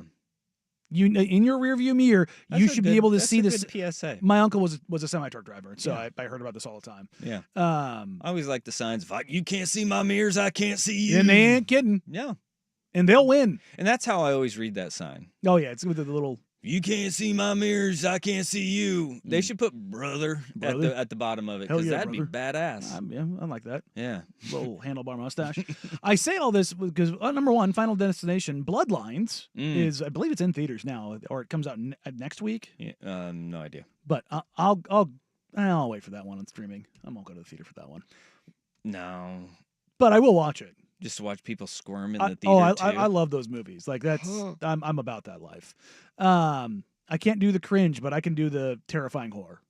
That's isn't that's that like on the border? Is Yeah, that probably the line for yeah, you? it is. Like, yeah. Person who can't, like, who's the guy? She bangs. William Hung? William Hung can't do that. Can't. I'm crawling up the wall when that comes on. Like, I have to mute it, cover my ears. La la la la la. I cannot do it. But somebody's head getting torn off by a giant log, I'm in. Yeah, but I because the line is that, like, you're going, oh no, you see it coming, you're like, dude, no, Dead. Yep. But there's like a finality to it. You know what I mean? Like, and then you're like, oh damn. I say all of this to set this up. This is from Rome, Italy, where Suk just was, and it says it's an American tourist, so we need to check him for wounds. Have you been to the Coliseum? Nope. Jeff Rust, have you? Okay. The Memorial Coliseum. Yeah, no. This is the Coliseum. The in LA Rome. Coliseum. And it is gated and protected, and only certain groups can get in. Like they do a pretty good job. I wish they would open up a little bit more because it's so cool. But an American tourist, it says 47 years old, and I was like, isn't Suk 47? I think he's 48, but okay. yeah. I was like, oh my god, is this? He attempted to climb over a fence. He's not doing that. In the Piazza del Coliseo, which is the area around the Coliseum. Where Mike lives. Exactly. Presumably did a closer look at the historic Roman amphitheater. The man fell and was skewered by the bars. He began screaming and bleeding profusely until he became unconscious. Yeah, I can see how that happened. An ambulance rushed to the scene. It took around 20 minutes to detach and stabilize. So this guy was a human kebab for 20 plus minutes from the time the ambulance got there. Oh my gosh. That's awful. He is alive. He was taken to a local hospital in critical condition and underwent emergency surgeries and took 80 stitches to close the wound. That actually is fewer than I thought. It was probably a small rod, but an effective one. Mm-hmm. Oh, that's awful, man. Horrendous. Look, the fence is there for a reason. It has the dangerous pointies on the top of it because they don't want you climbing over it. Is that not enough? Yeah. I mean, you don't have to read the sign in Italian to be like, I don't think they want me in here. Spikes mean no. Mm-hmm. Like in any language. Yeah. Road spikes, fence spikes. Look, another PSA. This is safety. Right? Yeah. Look, brought to you by OSHA. Yeah. Barbed wire. It means somebody doesn't want you in there. Barbed wire, don't like. Razor wire. You do like? I don't like. Oh, you said barbed wire, but you said barbed wire don't like, and then you were like razor wire. No, razor wire terrifies me, man. Overseas, there were sometimes like where fences we couldn't get through that we had to get into, and you had to throw stuff over. We have a material that we can throw over it that does a pretty good job of it. Mm-hmm. Somebody didn't do it properly and got wrapped up in it and got just tore up that's by awful. razor wire. It was like something out of Final Destination. He ended up with something like 40, 50 cuts. That's gnarly, dude. Like it wrapped around him and coiled him up and just, even with gear on, just shredded him up. And I'm like, even now, like I'm closing my fists because it's like that one, that was not good. That's gross. But yeah, don't try to jump over those things, man. Like, okay, so you do something like that. How long are you out for? Just until you heal up? Yeah. Yeah? Yeah. I mean, like, it's ruining your vacation. That's for damn sure. Yeah. Well, no. Well. Oh, you talking about the razor wire? Yeah. No, he obviously the spike. Oh, yeah. I'm like. No, he was down for a couple weeks. I'm gonna say 3 or 4 weeks. Yeah. Like he had a lot. He had to get a lot of stitches. Yeah. And I mean, again, like not gonna make you clean the latrine though because you have open wounds. Yeah. there, No. You get out of all the hard work. When he was healthy, he was he got smoked. What does that mean? He got ran down yeah. hard. Yeah, all right. Hard. Look, I am not immune to doing jumping stupid around a national monument. I don't know if I've ever told this story on the radio. I know I've told you before. Me and a couple of buddies were thrown out of a country. Oh yeah. Yeah, we took a train, didn't realize guy was been drinking, and he disappeared for a minute. He's like, I'm gonna go take a leak. He went on the corner and peed on a national monument, and the cops were right there. It was dark. Like we weren't in the right frame of mind, but they beat that living hell out of him with nightclubs until we were able to, through some broken English, explain like, no, like we didn't mean to, like sorry, but yeah, they stamped his passport and threw his ass back on the train and kicked us out of the country. Yeah, I bet that seems about right. But no fences were hopped. No fences were hopped. No spikies. So No. you guys were good there. Yeah. Yikes. Yeah. It happens. I don't know how many people that happens to. I mean, it's happened. I've been not gonna escorted lie. out of a country twice. Again, not sure how many people that happens to.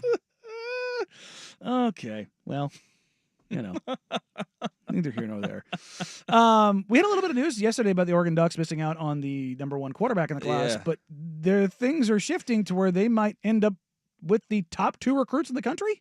Yikes. Whoa, that's a pretty decent switch. We'll get to that next year on Danny Dusty, 1080 The Fan. Check out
Yesterday we talked about the Oregon Ducks missing out on number 1 quarterback in the class, Jared Curtis, re-upping his commitment with the Georgia Bulldogs.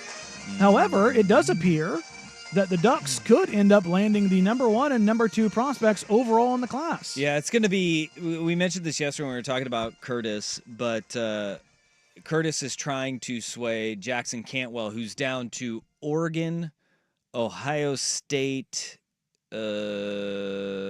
Georgia, and I think somebody else is in there for him. Maybe it's Miami for his recruitment. But look, he is the number 1 recruit in the country. He has said in the past that his favorite coach that he has been recruited by so far is Dan Lanning, because they're both from Missouri guys. He said, great guy, Missouri guy, like him. Yeah, it's Oregon, Georgia, Miami, and Ohio State. But it's going to be real hard when you have a Georgia lean, the number 1 quarterback in the country, just committed there, and they're one of your finalists as well. And Curtis is going to Georgia this weekend, where Cantwell will be on his trip. And oh, by the way, they get the last impression before he commits next Monday. So it's all trending towards Cantwell going to Georgia. But Cantwell has also been a guy who's tweeted at the number 2 prospect in the country, who's also a left tackle, Emmanuel Iheanacho. Iheanacho, yeah. And he's from Maryland, and saying, he's a hey, big old boy. He is 6'6", 345 pounds. As a senior. He's a junior. I'm sorry, going into his He's a junior in high school, Yeah. and he's 6'6", 345 pounds. Jeez. Steve Wiltfong from On3 has predicted Iheanacho go to Oregon. He's predicted Oregon. In this one, Will Stein, Alik Terry, the offensive coordinator and O-line coach, visited him in Maryland, and things are trending in that direction. So, look, this is the thing with recruiting. I know that people always get all hot and bothered over recruiting rankings and all those sorts of things. Cantwell still in play, though I feel like it's kind of a long shot when you think of everything that's at play there.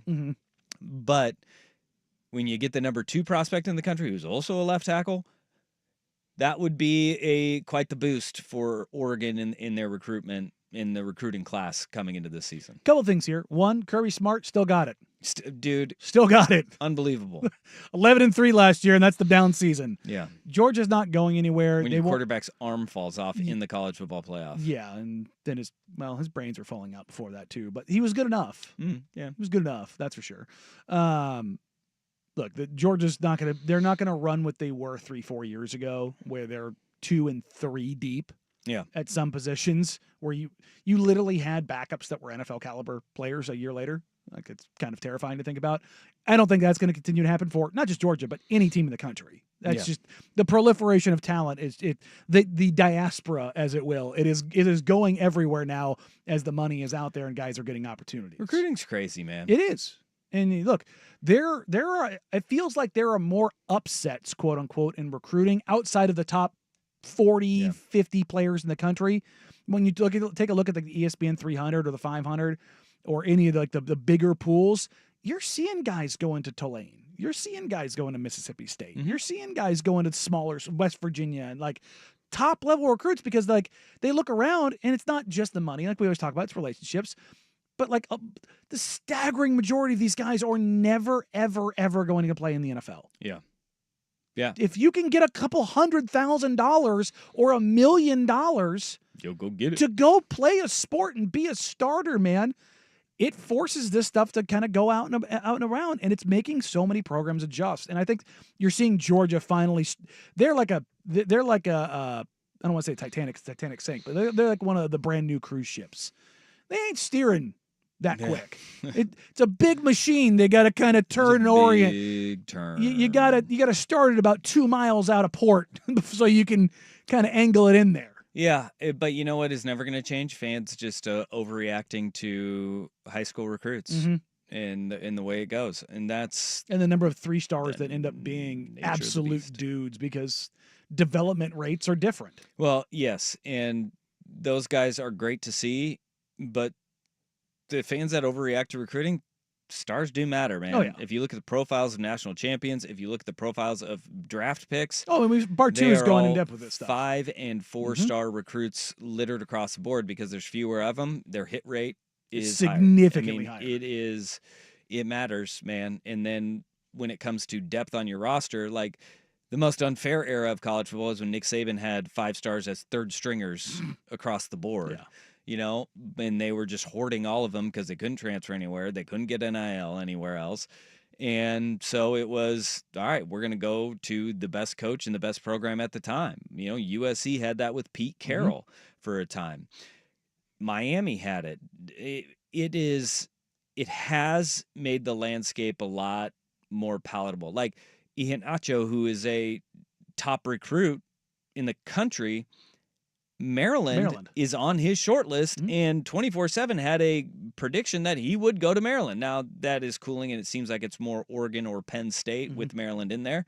It's still playing a factor, but you know what? If It's still there. If they're going to get their money together and they're going to say, we need one guy in this class that we're going to have as our big ticket item, it's going to be the guy who's from Maryland, and they're in play here. Like, that, I think, is good for the sport of college football. I think it's tremendous. And there's going to be more teams that have an opportunity to win a national title, because at the non-Power 5 schools, it will be those teams that are able to keep their guys around for 5 years. Now, the hardest part for them is that anytime there's a sign of a player who is good, gonna pop, the vultures are circling your program, and the tampering is ridiculous. You got to keep your Ashley Nick Genties Saban around. did it in back-to-back drafts. We didn't even talk about this.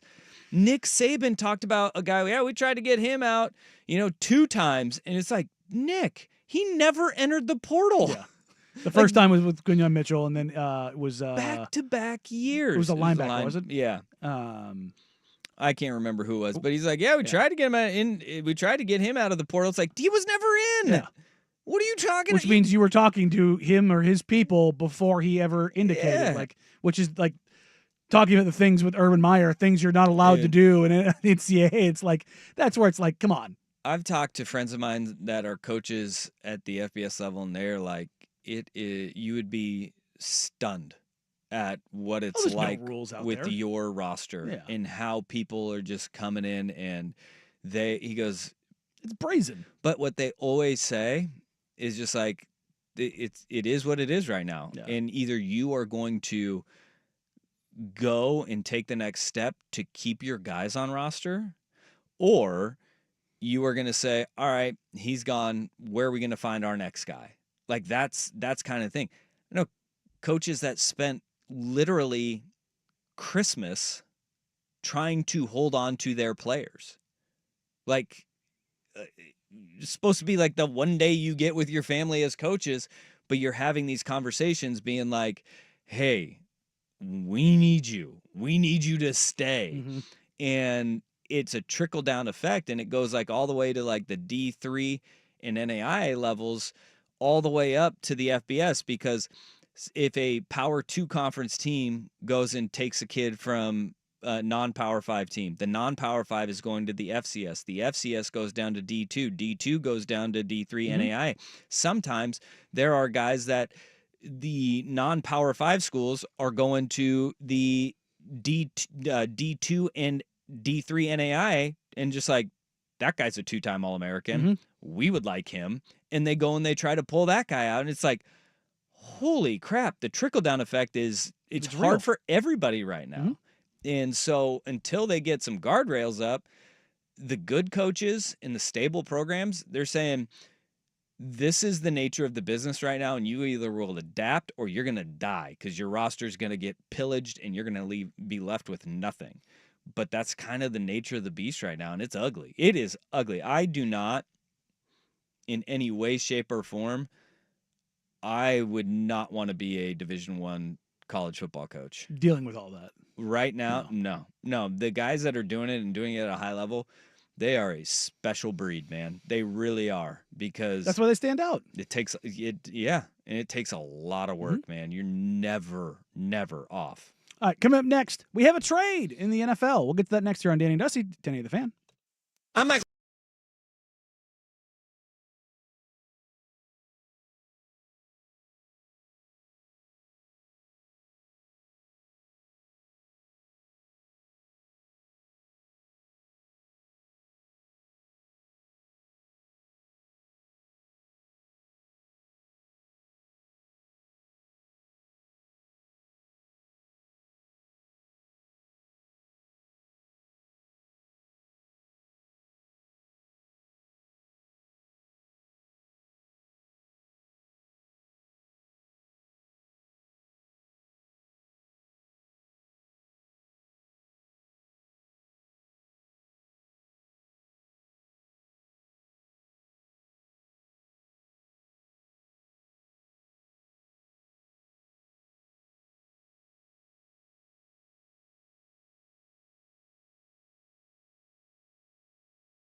Now, from the George McCoy at Warren Allen Sports Desk, a Sports Center update on 1080 The Fan. Jeff Rust with your Sports Center update. First on The Fan, the Celtics looking to salvage one win at home over the Knicks before the series heads to New York. It's a 4 o'clock tip on TNT and Max.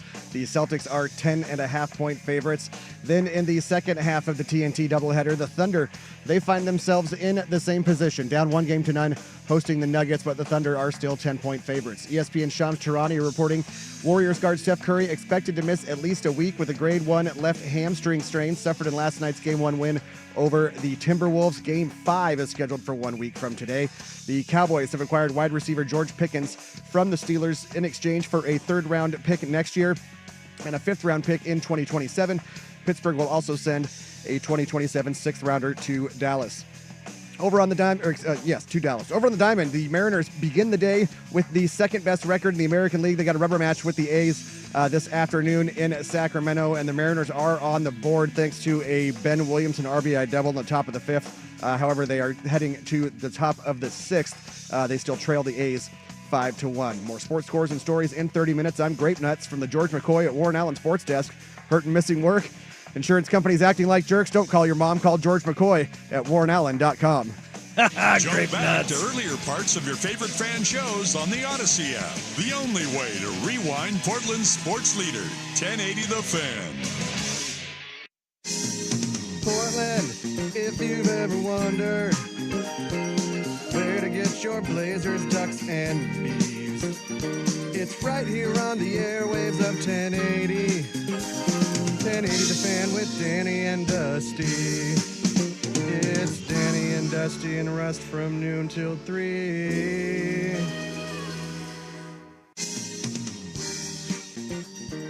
Hour number 3 here on Danny and Dusty on a Wednesday afternoon. Dusty here, Grape Nuts behind the glass. Danny Meringue here. Whether you're listening on 1080 AM, watching along on YouTube.com/1080am, the fan, or Twitch.tv/1080am fan. We appreciate you. We love you. Thank you for hanging out with us on this wonderful, wonderful Wednesday. And while the NBA playoffs are raging along and we are getting one for the ages, the NFL needs to pop up over the weekend and go, hey, we're still here. Don't forget about us. We rule this roost. And it's two of the most preeminent franchises in the history of the league striking a deal. The Dallas Cowboys have sent a third and a fifth round pick out to the Pittsburgh Steelers for George Pickens. And then we got news on this that Pickens might be available 2-3 days before the draft, and there was some smoke around a couple teams being interested in George Pickens. There's a couple different ways we need to talk about this, but first let's talk about it from the Cowboys' point of view.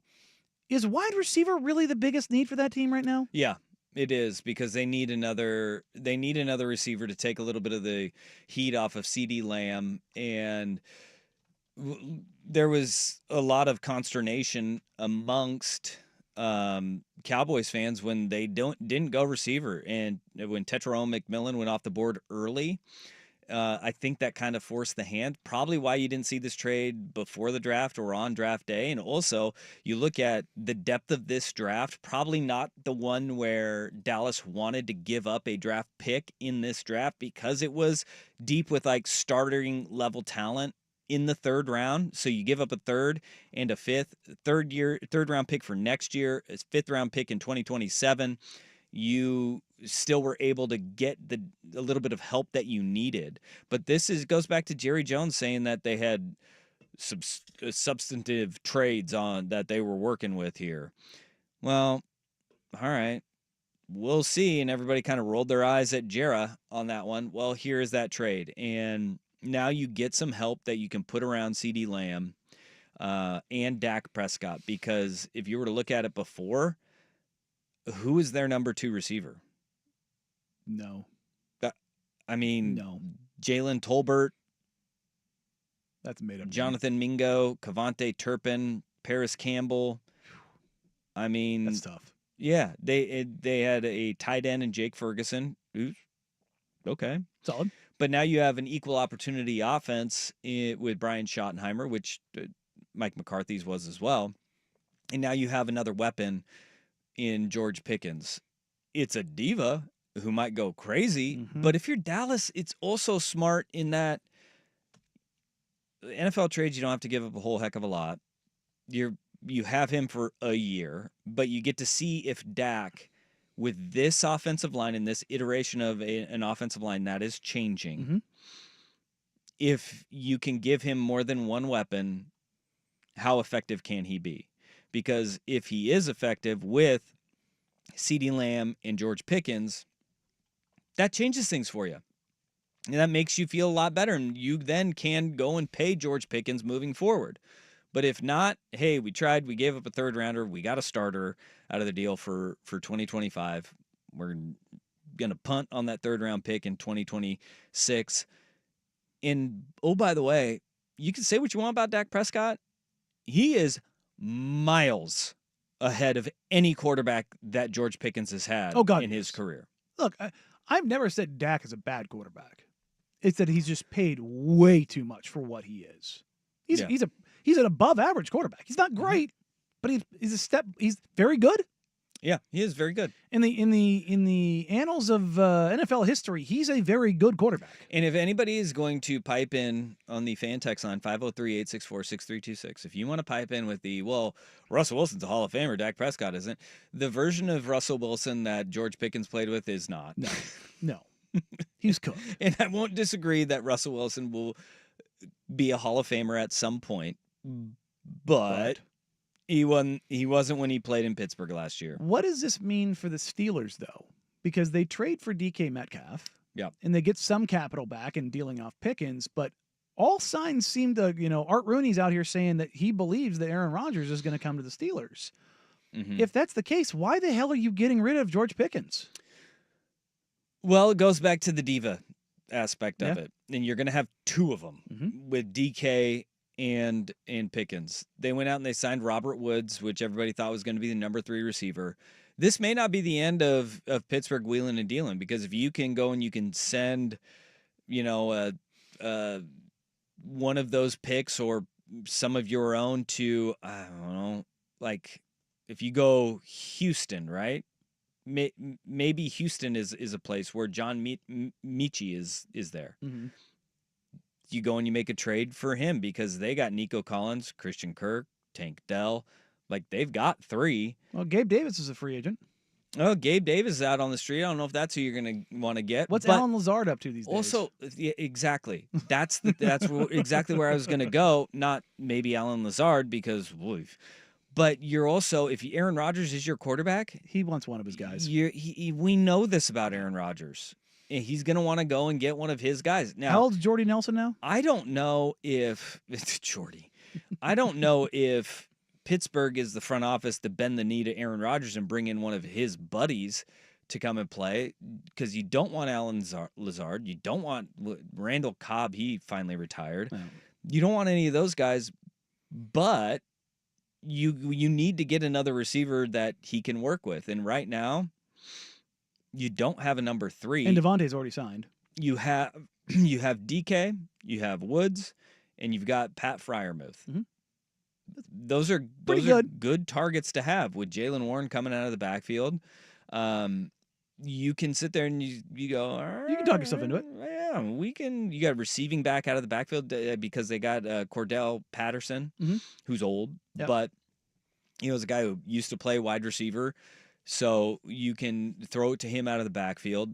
And they could get creative and go and trade for somebody else, but it all is going to hinge on, do you get Aaron Rodgers? Because if you didn't get Aaron Rodgers, you couldn't have George Pickens on the roster either. Doesn't make any sense for you. No. And I don't think the freight was bad for Dallas either. I mean, no, but I it's also a rental. That's the thing. Is like, you're just kicking the can again, and they haven't gotten Micah Parsons' contract squared away yet. I'm just sitting there looking at their books and going, you had so many other things you had to deal with. I'm not sure if you're familiar with Jared Jones and the way that he operates, but it's always a future Jerry problem. Yeah, I know. And in future, Jerry just keeps paying for it over and over and over You're dang right. And yet, how many times do we have to teach you this lesson, old man? All of them. Yeah. And this comes down to America's team trading for a player from the team that NFL Films wanted to be America's team, but they said, we don't want to be that. Yeah. And I will never let Cowboys fans forget that. NFL Films went to the Pittsburgh Steelers first and said, hey, you guys want to be dubbed as America's team? And they were like, no, thank you. And the Cowboys were like, yes. Yeah. We want that. Yeah, Steelers, big-time fumble. It's a big-time fumble for every football fan in America. Mm-hmm. Because now we have to hear the insufferable Cowboys fans, America's team. It's like, yeah, You're the you were the second choice. second pick. Calm down. You're like Canada. Yeah. Wow. Yeah, I didn't mean that, Canada. You You guys did. didn't deserve that. Dusty Hera. You guys didn't deserve that, Canada. I'm sorry. He's not. All right, coming up next, the Golden State Warriors take Game 1 from the Minnesota Timberwolves, but at what cost? Danny and Dusty tonight, the Fan. It's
The Golden State Warriors complete the underdog sweep of Game 1 in the conference semis for the East and West. The first time in NBA history 4 road teams have pulled off a victory in Game 1. Not first time in the modern era, not first time since 1980, not first time since the merger, first time in league history. Home court advantage does not matter anymore. It went out the bleeping window. And it's hard to explain why it happened because every situation was so different. A lot of choking, but yeah, they were all just different versions of just and it was that thing up. It was experienced teams that have been there before, Boston. It was teams that are still like getting their scars and figuring out how to win in the playoffs. It was teams that have been to the playoffs before. We thought that they had their scars. Cleveland and Minnesota. And I mean, both of those teams where it's like, these teams shouldn't be doing that at this Cleveland's point. the most excusable because of the injuries. The injuries that's the most huge. And they had a 20-point lead. Yeah, that's again, it's still inexcusable, but it's the most excusable of all of them. Yeah, it is. The Thunder gacked all over the ball. Chet, like I watched the replay back. After Chet misses that first free throw, that second one, man, he just stared at the ball. He was deep in the mix. He's in a dark place. He was deep in the mix there. And Chet's a good free throw shooter. Like, it was like, oh, that's... Could have fooled me watching those things clank off. Because he bricked them bad. They were horrible misses. And playoff pressure's different. Mm-hmm. It is different. That's why you always say you got to get your scars. But the Warriors pull off the upset against the Minnesota Timberwolves. We got news. If you listen to Jeff Rust in his breaks, Steph Curry. You mean Grape Nuts himself. Grape Nuts. Who, by the way, if you missed, go back, listen to the first segment of the show. Mm-hmm. Jeff Rust, Grape Nuts, number 3 cereal on his top 5 power rankings of cereal. First hour of the show already posted. It means it's up there in Mount Rushmore. Number 3. Good God. Well, number 30 for the Warriors. Yeah. Steph Curry. You know he's missed 245 games in his career. Not one with a hamstring injury. Oh, really? A lot of ankles. Yeah, I'd venture to guess majority of those were the ankles early in his career. A lot of ankles in the first couple of years. That was one of those situations where when you saw it during the game, everybody knows. You're like, you do the reach back. That's not good. He didn't go knee. He went back of his leg. Everybody knows what it is. 1 week is what he's going to be sidelined for. That ain't enough. I'd be stunned if he came back for the series. To be honest, I'd be stunned if he came back. He is 36 years old with a hamstring. Now, he did luck out. It's a grade 1, but it is a hamstring strain. It's not a little tweak. It is a strain. And when he did it, you saw him wince and kind of do the hop. Well, he came back and he scored a bucket on the other end. Well, yeah, I mean, he kind of tried to shake it off. He tried to explode, and it wasn't there. And you saw him wince, and he just goes to the little push floater, and he went to Kerr and gave him the nope. Everybody knows that's ever had a hamstring injury, that little pinch, bloop. that pinch and then the burn that you get in the back of your hammy. Ooh, buddy, it's not a good feeling, and you know it. You know it. That offense already, you wonder if not Steph who. Look, I am not going to count out Jimmy Butler. Jimothy Butler is a primetime playoff performer. He is built for that moment. Jimmy. But he is also looking a little longer in the tooth. And, like, if you watch him play. He went 2 of 8 from 3, and he banked one in trying to draw a foul. That's the thing is, it feels like Jimmy's been not boiled down to, but he's definitely lost a little bit of a step. Physicality's still there. But if you don't bite on his pump fake, it doesn't feel like he's got as much juice putting the ball down anymore. Yeah. And a lot of that has to do with how many minutes he's having to play because they don't have anybody else who can score. Well, 41 from Jimmy, minutes that is. 40 from Buddy Hield, and thank God they had Buddy Hield last night, because he started out 0 of 7. And then he got hot. Dumb hot again. And I'm picking up the good cop, bad cop that Buddy Hield and Jimmy Butler are playing. Draymond declared that tonight Jimmy became Batman and Buddy went from Alfred to Robin. Do you guys have any comments on that declaration? No. I'll start out. No. I'm Batman today. I saved the day. I love Buddy. He's still Robin. But he had another good game, man. Except for that stupid thing you did at the beginning of the game when you have on the right shorts. It's not real Robin and or Batman-like.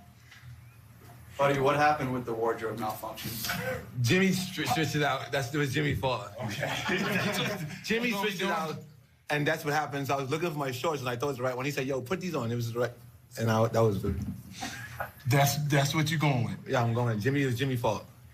His locker's next to my locker. I was looking for my shorts. He said, yo, I can't find my shorts. Oh, it's here. And I put them on, and it looked just alike. And after that, I got a fine for it. So it's cool. It was Jimmy's fault. Blame Jimmy. Jim, I mean, obviously, you know there's always so much responsibility on you, but when you see Steph go down... Responsibility in the shorts, too. Like I'm telling you, there's responsibility on him. He's not doing his job. I love Buddy. I do. I love Buddy Hield, man. Buddy is an immaculate vibes guy. He is. Like, everybody around the league loves Buddy. And look, Jimmy can be a complete pain of epic proportions, but also when guys are in line with him, think about Jimmy Butler's career arc. Where has he been wrong? Was he right about Cat and Wiggins? Yeah, I would say probably Philly was his one where it was like, you had a good team, but you just... Well, they chose Ben Simmons over him. Well, I get that, but it was... he didn't seem like he was checked in at all. Well, it's because of what...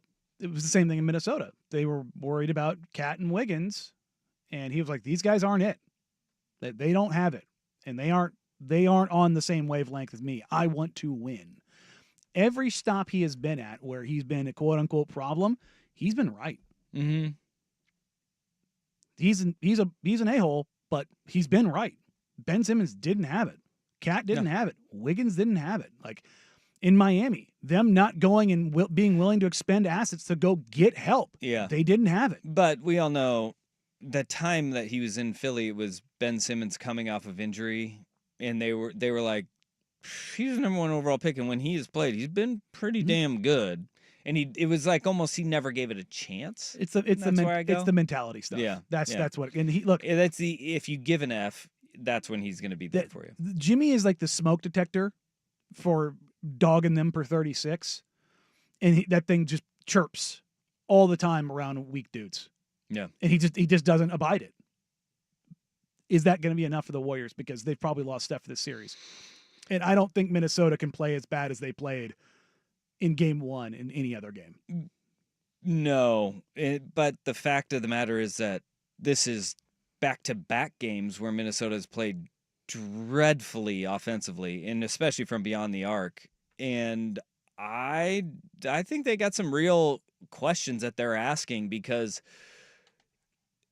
they can't continue to play the style that they played last night. God, no. And Finch, like we know, game one is feeling each other out and seeing where everybody's at. Game two, you start to integrate a little bit of counters, and then games 3 and 4, you really get the haymaker. Yeah. But not trying to feed Rudy Gobert more. Like I know Chris Finch, we played the audio earlier of him saying they were grabbing, pulling on Rudy Gobert, and we need to get more calls. It didn't really try to go down that road very often. The physicality was lacking, to say the least. It's not, and that's not wholly an officiating problem. No. That's you need to light the fire under Rudy Gobert and Anthony Edwards to make that happen too. Yeah, the light went out. Light went out. That's a damning quote. That's a tough one. All right, coming up next, we're going to keep it in the NBA. Also, Mike Conley, very bad. Look, we talked about this a couple weeks ago going into the playoffs. I love Mike Conley. Mike Conley's cooked. Remember. But he had that one game. Remember. And that's what he's going to be good for in a series is one game. We talked about the 2007 draft. Greg Oden, Kevin Durant, Al Horford, Mike Conley, Jeff Green. Yeah. That's your top 5. That's pretty good top 5. 4 players that have played 17 plus years. That's a pretty good top 5. Good luck finding another draft like that. Nope. But again, Mike, and to be fair, Al Horford. To be fair. Is he cooked? That's where we're going to go next because the Boston Celtics take on the New York Knicks in Game 2 of the Eastern Conference semifinals. Is this a must-win for the New York Knicks? But first, here's Grape Nuts with the SportsCenter update. I hear they got some tasty burgers. Now, from the George McCoy at Warren Allen Sports Desk, a SportsCenter update on 1080 The Fan. First on the Fan, the Celtics looking to salvage one win at home over the Knicks before the series moves on to New York. It's a 4 o'clock tip this afternoon on TNT and Max. The Celtics are 10.5-point favorites. Then in the second half of that TNT doubleheader, the Thunder, they find themselves in the same boat, down 1-0, hosting the Nuggets. Those Nuggets are 10-point road dogs. ESPN Shams Charania reporting Warriors guard Steph Curry expected to miss at least a week with a grade 1 left hamstring strain suffered in last night's Game 1 win over the Timberwolves. He'll be out most likely at least through Game 4. The Cowboys have acquired wide receiver George Pickens from the Steelers in exchange for a third-round pick next year and a fifth-round pick in 2027. Pittsburgh also sending back a 2027 sixth-round pick to Dallas. The Jaguars have released wide receiver Gabe Davis nearly 14 months after signing him to a 3-year, $39 million deal. They already paid him $24 million guaranteed. Over on the diamond, the Mariners begin the day with the second-best record in the American League, a rubber match this afternoon with the A's in Sacramento, and they have closed the gap down to 5-4 thanks to a 3-run home run off the bat of Rowdy Tellez in the top of the sixth. More sports scores and stories in 30 minutes. I'm Jeff Rust from the George McCoy at Warren Allen Sports Desk. Hurt and missing work, insurance companies acting like jerks. Don't call your mom. Call George McCoy at warrenallen.com. It's back. The 11th annual Fan Golf Classic at Langdon Farms Golf Club happens Tuesday, June 24th. Presented by your local Toyota dealers. Reserve your foursome now at 1080thefan.com.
Got 2 game 2s tonight in the conference semifinals. The first at 4 o'clock featuring the Knicks and Celtics, where the Knicks lead the series 1-0. Typically, you look at series and you say, hey, if the road team can steal home court in game 1 or 2, that's the goal. The Celtics were the best road team in the entire NBA, and this was the first time all season that the Knicks were able to beat the Celtics. 1-4 now.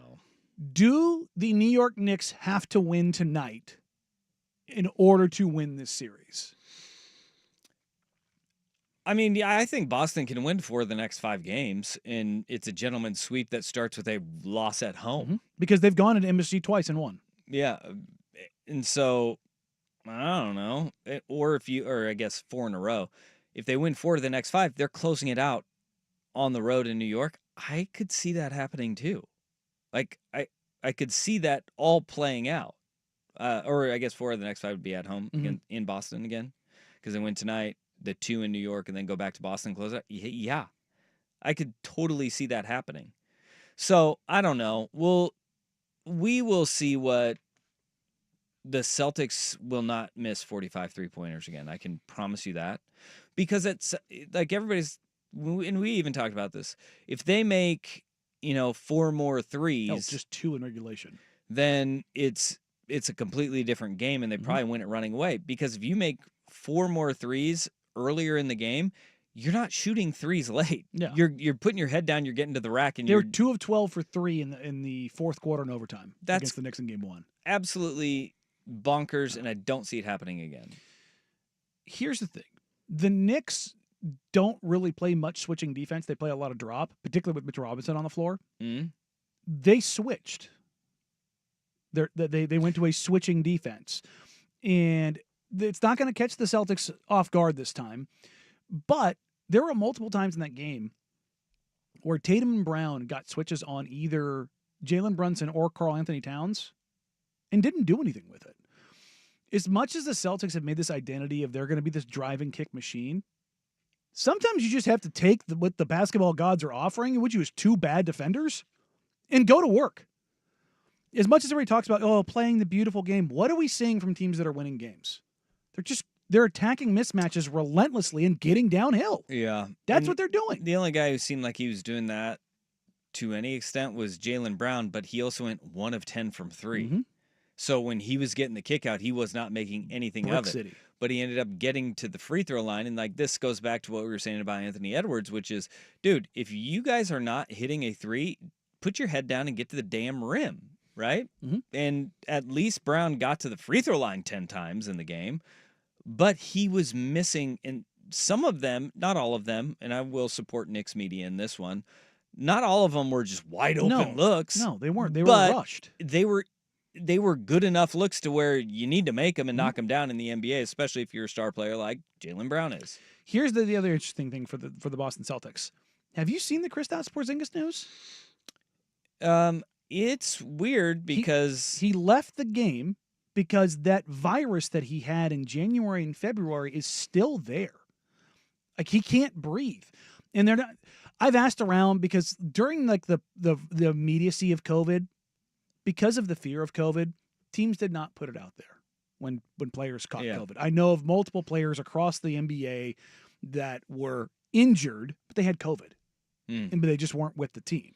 And it was like they just kind of did it. And I asked around, like, with Porzingis, is this like a COVID thing? And they're like, no, they legitimately don't know what this is. It's some kind of norovirus kind of thing that he just can't kick, and it's impacting his ability to breathe, and he just can't run up and down the floor. I hate that for Kristaps Porzingis because it's always something with him. Always something with him. And it was like, hey, you got elbowed in the face and you busted open, and you kept busted playing. And you were back. You put the X bandage on right in the middle of your forehead. Went full X-Man. Went back and you came back in the basketball game. In his 13 minutes that he played in game 1, he was an offensive rebounding machine because that is what they cannot stop. The New York Knicks is his length, size, and athleticism. Yeah. The athleticism that he has is absolutely incredible, and he had 4 offensive boards when they were starting to blow that thing open, and boom, gone, no, not to be seen again. So, that sucks. but with that, you again have got, we talked about Mike Conley in that draft class, 2007. Now Al Horford ends up playing 34 minutes. Yeah, that's not good. Well, and that's also because Luke Cornett got 5 fouls, and he could not be playable, and then you're just depleted at that point. Mm-hmm. And that's the thing is like, if now Porzingis is questionable tonight, I think he's going to try to give it a go. Is from what I understand this morning, talking to guys, that it's like it's just, can he breathe? Mm-hmm. Like, can he get up and down the floor without being so late? Like there's I can go and have it be difficult, and then there's I just can't get up and down the floor because I can't breathe, and they're just not going to let him go out there and put him in a position where something could happen to him. Well, what's going to happen? Well, I mean, he kind of gets so tired that he gets hurt. Yeah, that's the thing. Is like this is a guy who had probably going to get hurt. This is again, this is not new in the sense of like up to date. When he left the Dallas Mavericks, I was talking to a Mavs staffer. What was this, 4 years ago when they traded him to the Wizards? He had 41 or 42 chronicled lower body injuries. Jesus. So you've got a 7'3" guy that has all of these lower body injuries, who's out of gas. Venn diagram: Danny Meringue and Kristaps Porzingis, lower body injuries. I think I still got him on surgeries, but he's got me on total injuries. It's a little sliding scale there. But we talked about wanting to play your best basketball going into the playoffs and, getting hit in the mouth and kind of being ready for this. This feels like for both the Celtics and the Cavs, who for the most part, with the exception of the Celtics, dealing with the dings to Drew Holiday and Kristaps Porzingis, otherwise they've been pretty healthy. The Cavs for missed games this year, they had the 5th least missed games, and they're turning into a pumpkin. The clock is striking midnight. It's just hitting them at a horrible time.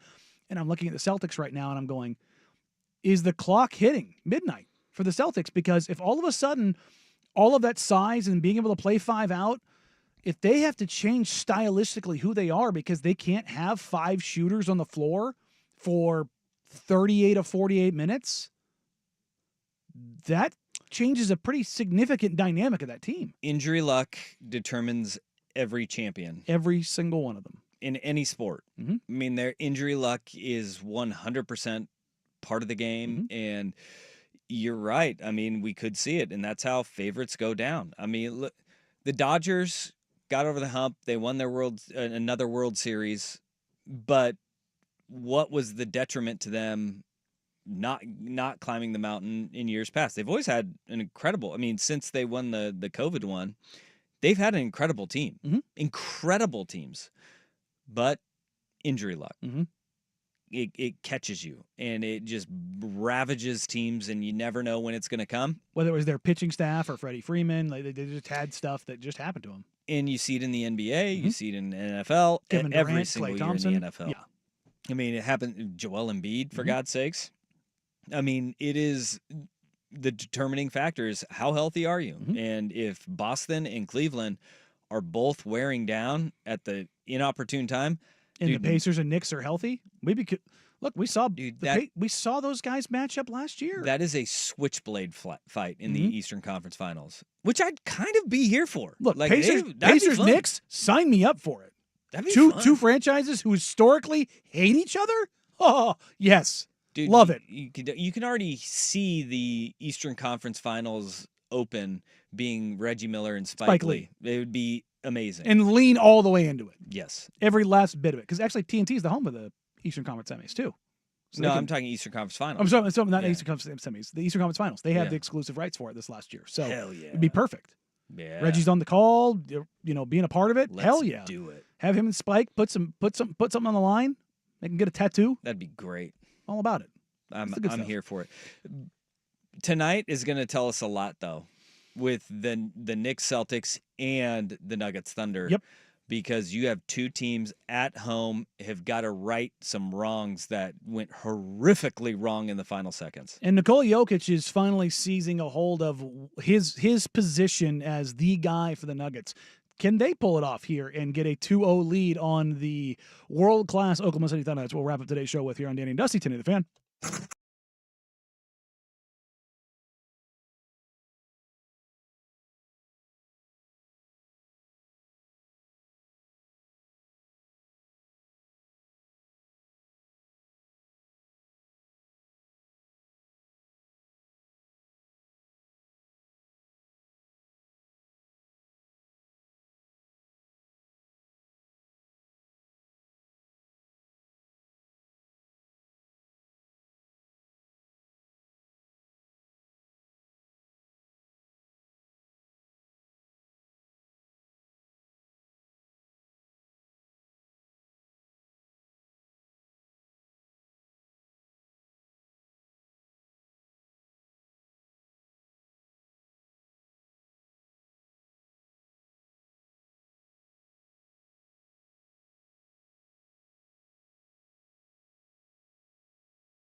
We got an all-timer in Game 1 between the Denver Nuggets and Oklahoma City Thunder that saw Aaron Gordon win another game.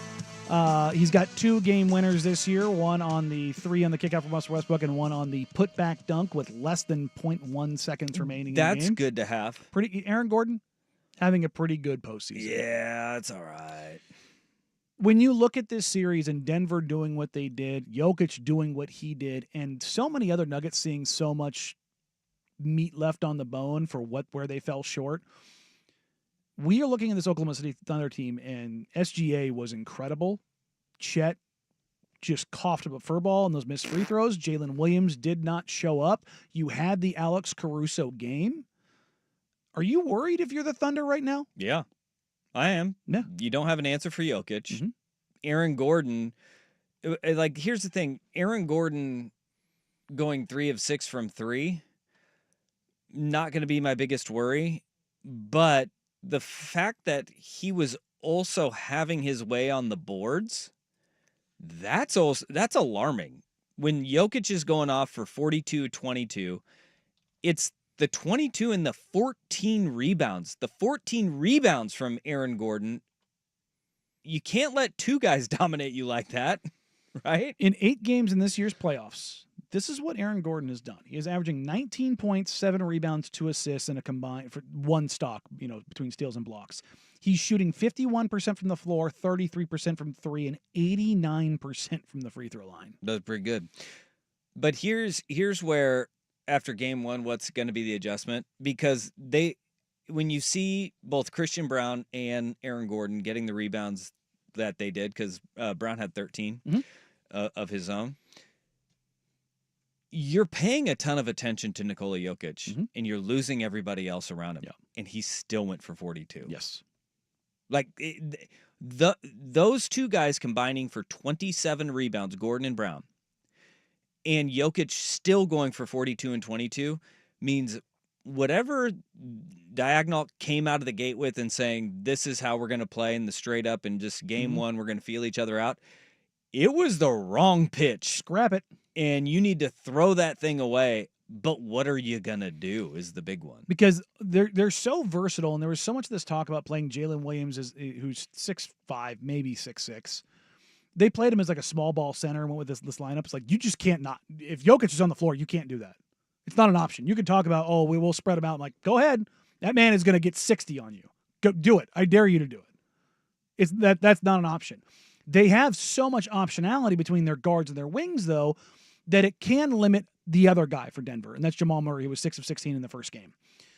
If you can continue to limit him, you've got yourself an opportunity because you've got volatility with basically everybody else, whether it's Michael Porter Jr., whether it's Christian Brown, whether it's Russell Westbrook. For me, Aaron Gordon doesn't have a lot of volatility outside of his three-point shooting. Yeah. He was the unsung. Do you remember when they won the title and he left the arena shirtless and just paraded around with fans? Yep. He is a dyed-in-the-wool all-star level role player. He is a Sean Marion-esque kind of player where you don't need to, he doesn't need the ball. Hell, he doesn't want the ball to go create. Yeah. He is the best creator on the face of the planet, Nikola Jokic, and he plays off of him better than any other wing forward type out there can because he is a great off-ball mover. He will take the shots he needs to take. He will make you some big-time shots, but he is a lunch pail, hard hat, effort, intensity guy that's just not going to disappear. So if you're the Nuggets, you can count on him. You can count on Jokic. You can count on Brown to be the extra effort guy. But the volatility in shooting, whether it's Michael Porter Jr., whether it's Jamal Murray, whether it's Russell Westbrook, if you're already having to rely on that as the Thunder, don't get me wrong. They've got Caruso. They've got Jalen Williams. They've got SGA. They've got Dort. They've got Case and Wallace. They can throw a horde of people basically at all their guards. They don't have an answer for 6'9" Aaron Gordon, 6'10" Michael Porter Jr., or 7-foot Nikola Jokic. And this is the exact same thing that we talked about. I heard somebody mention the other day, Chet Holmgren looked tired at the free throw line because he had to cover Jokic so much. Now, they put Hartenstein on him and switched it up, but... Indy played 28 minutes.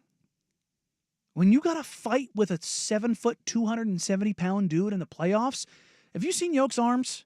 He gets cut up bad.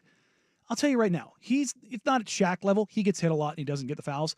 He's otherworldly strong, and when he puts his back on you and leans into you, he is going to beat that guy. Look, he takes a lot. He dishes out a lot. Yeah. Key to the game here, not get out-rebounded by 20. Yeah, that's super helpful. That's a big one. And hey, was that a thing that was problematic for them against the Mavericks? That'll be a thing. Okay. It will be a thing. How about this stat from game 1? SGA was the leading rebounder for the Thunder. 10 rebounds. Isaiah Hartenstein, 9 rebounds. Jalen Williams, 7 rebounds. That is 26 total rebounds for your top 3 leading rebounders. Mm-hmm. The second and third leading rebounders for Denver combined for 27. The number 2 and number 3 rebounders for Denver out-rebounded their top 3. The terrifying part about all this is if somehow Denver pulls this off, it upsets them. Yikes. Sam Presti's going to dump everything he's got on Giannis. Yeah. Well, does it suppress Chet's value in that trade? But you want to get physical real quick? Yeah, that's Go a good get the way to do 7-foot, 270-pound dude that's one of the most dynamic physical players in the history of the league. Who's going to come barreling down the and lane. run you over. All right. That does it for us. We'll be back Thursday. We got 2 games tonight. 4 o'clock and 6:30. Knicks in Boston for Game 2 against the Celtics, looking to take a 2-0 series lead. Meanwhile, the Thunder look to avoid an 0-2 hole at home, hosting the Denver Nuggets at 6:30. We'll be back tomorrow to talk about it and a whole lot more. You know, you never know what you're going to get because maybe we'll find out something new. Like Jeff Russ loves grape nuts. Number 3 on his top 5 cereals of all time. Nasty work. Criminal, some people would say. All right, that does it for us. Up next, 4 hours of power from their mouths to your ears. It's prime time with Isaac and Souk. Have a great Wednesday, everybody. Bye. I opened the box, I put it in the bowl. No grapes, no nuts. Hey, it's Souk. Vulcan Design and Construction helped me turn my backyard into a true outdoor living space. Now the area I used a few times a year is my favorite place to hang out year-round. To check out their award-winning designs for yourself